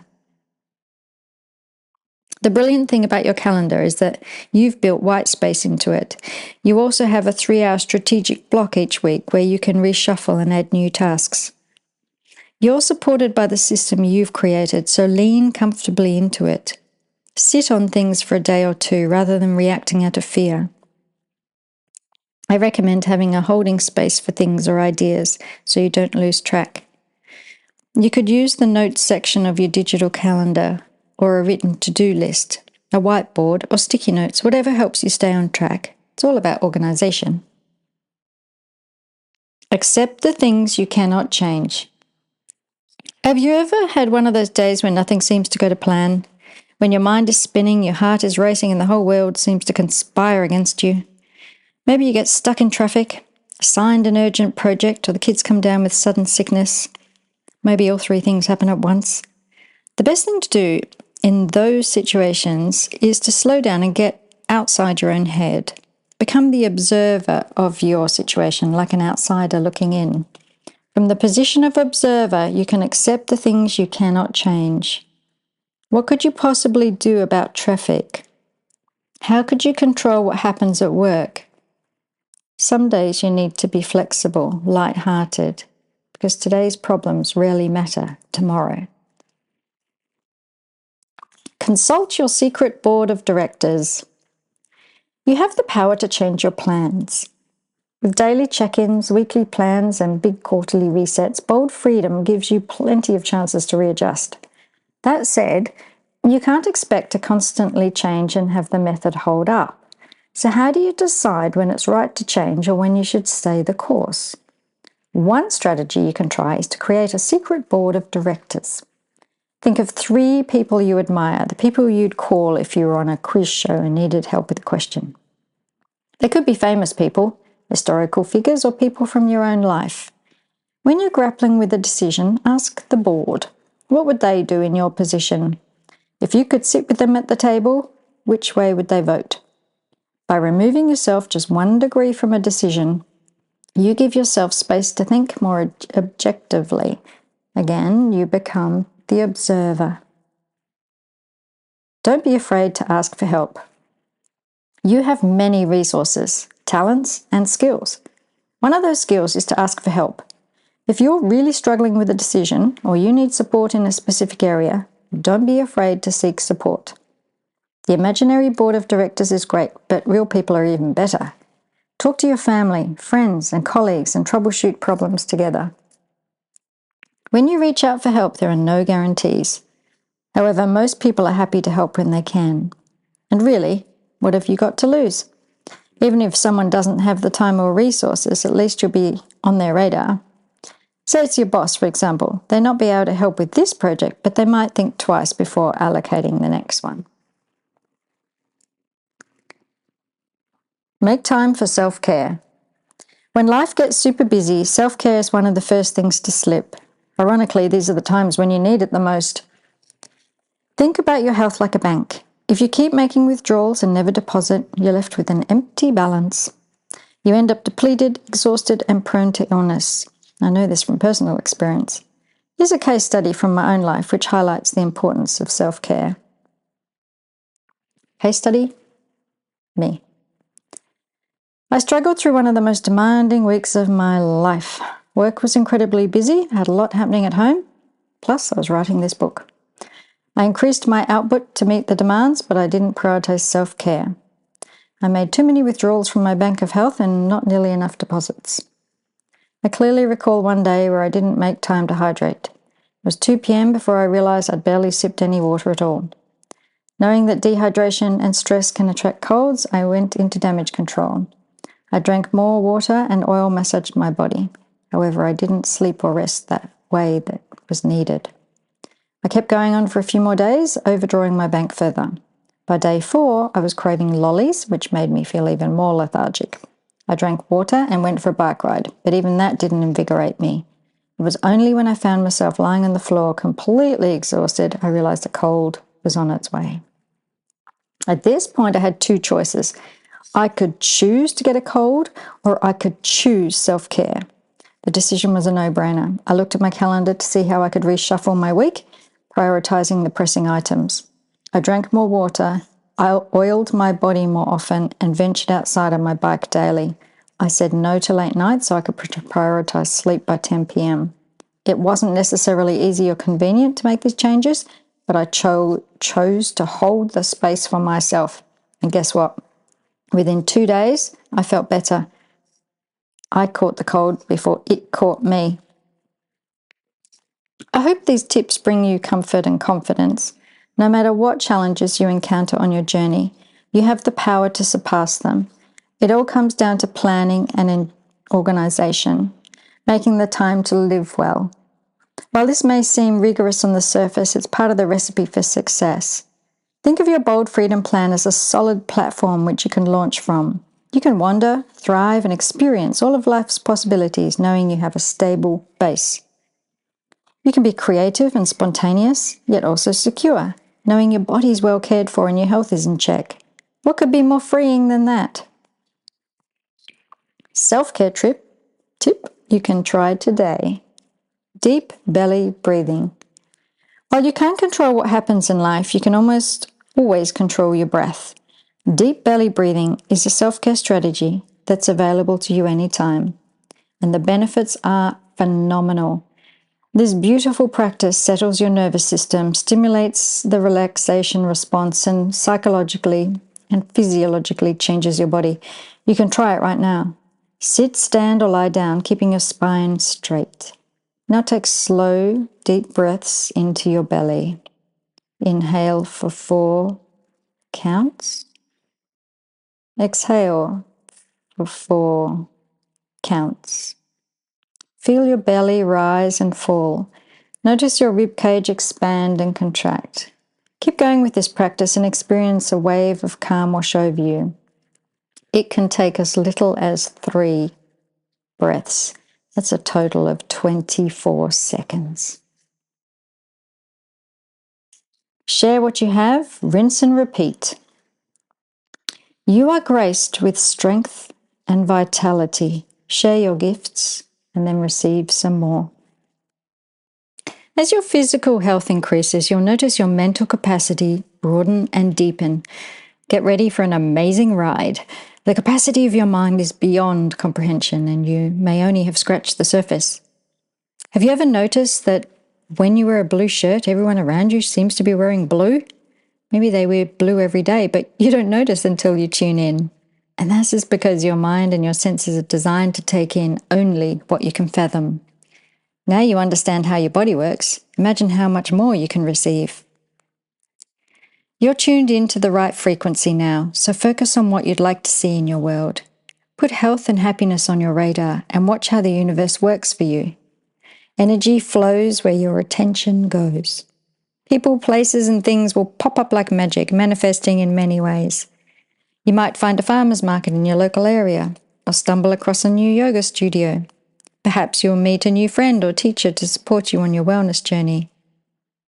When your eyes are open to new possibilities, you see new rays of sunshine and light. And you know what's even better? You too can be a beacon of light for people around you. By becoming more self-aware, you can share your gifts, spread good vibes, and gently guide others to greatness. However, the trick is to tread carefully. As you begin to feel the benefits of bold freedom, you might be tempted to tell everybody. It's natural to want your loved ones to feel healthier and happier, especially if you see them struggling and you feel like you found a solution.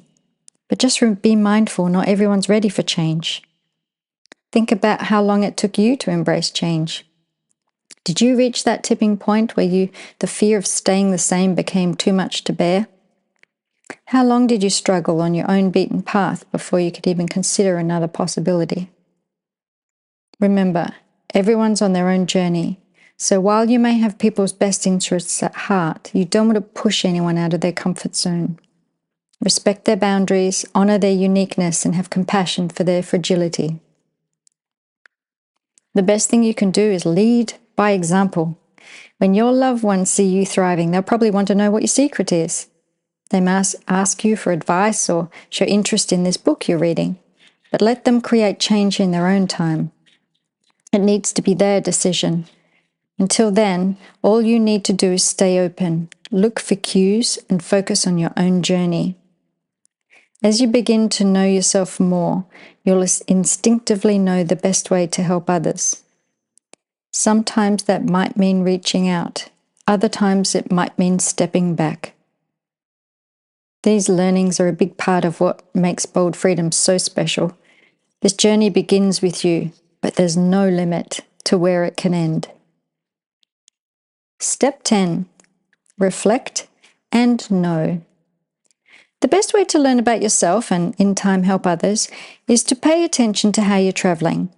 Think of bold freedom like a big road trip and your calendar like a map. You know which direction you're heading, but you still need to navigate as you go. This is uncharted territory after all. Bold freedom has quarterly check-in points, so you can fine-tune your plan as the path becomes clear. Of course, you can pivot daily or weekly, but try to save the big detours until the end of the quarter. You need to travel far enough to see if you're going in the right direction, and you can't do that if you're constantly changing. Here are some tips to help you find the smoothest route to your destination. Q1. Stick to your roadmap as much as possible in the first leg of your journey. In the last week of Q1, sit down and review your travels. Are you heading in the right direction? Does your vision still hold up? Review your goals, refine your plan, and update your calendar as needed. As you go through this process, remember to keep your why in mind. Give yourself time to complete this process. A whole weekend is ideal. Treat it like you're a planning party. This is time to celebrate you and how far you've already come. Q2. Repeat the process in the last week of Q2. You should be halfway to your big goal by now. How are you traveling? Do you have enough time? Can you slow down or should you speed up? If you're tempted to change direction here, there could be a why behind the why. Get clear on this now before you begin the next quarter. Q3. Review again at the end of Q3. Have you achieved all your quarterly goals? Are you on target to meet your annual goal? Remember we talked about how businesses tend to cruise all year then surge home in the final quarter? By following the bold freedom method, you should progress steadily. However, if you need to make a big final effort, which is more likely if you've changed your goals, now's the time to map it out. Q4. Hopefully you've hit your goals by the end of Q4. Remember to celebrate your success. You should be feeling healthier, happier, and more aligned. But your journey doesn't need to end here. There's always further you can go, always room to grow and evolve. Take time to reflect on your progress and start thinking about what's next. What's your plan for the new year? What big goals would you love to achieve next? Begin the method all again and get ready to up-level your life. To become a master of anything, you must practice. Keep practicing health and happiness every day. Make time to continue learning about yourself, because after all, you're always changing. Be kind, curious, and compassionate, and focus on what really matters. Don't waste time worrying about trivial things or comparing yourself to others. Remember, we're all different. We all want different things. The more you tap into what you really want by accessing your Vijnanamaya kosha, the more you realize it's all possible. Intuition and consistency is all you need. All your dreams are within reach.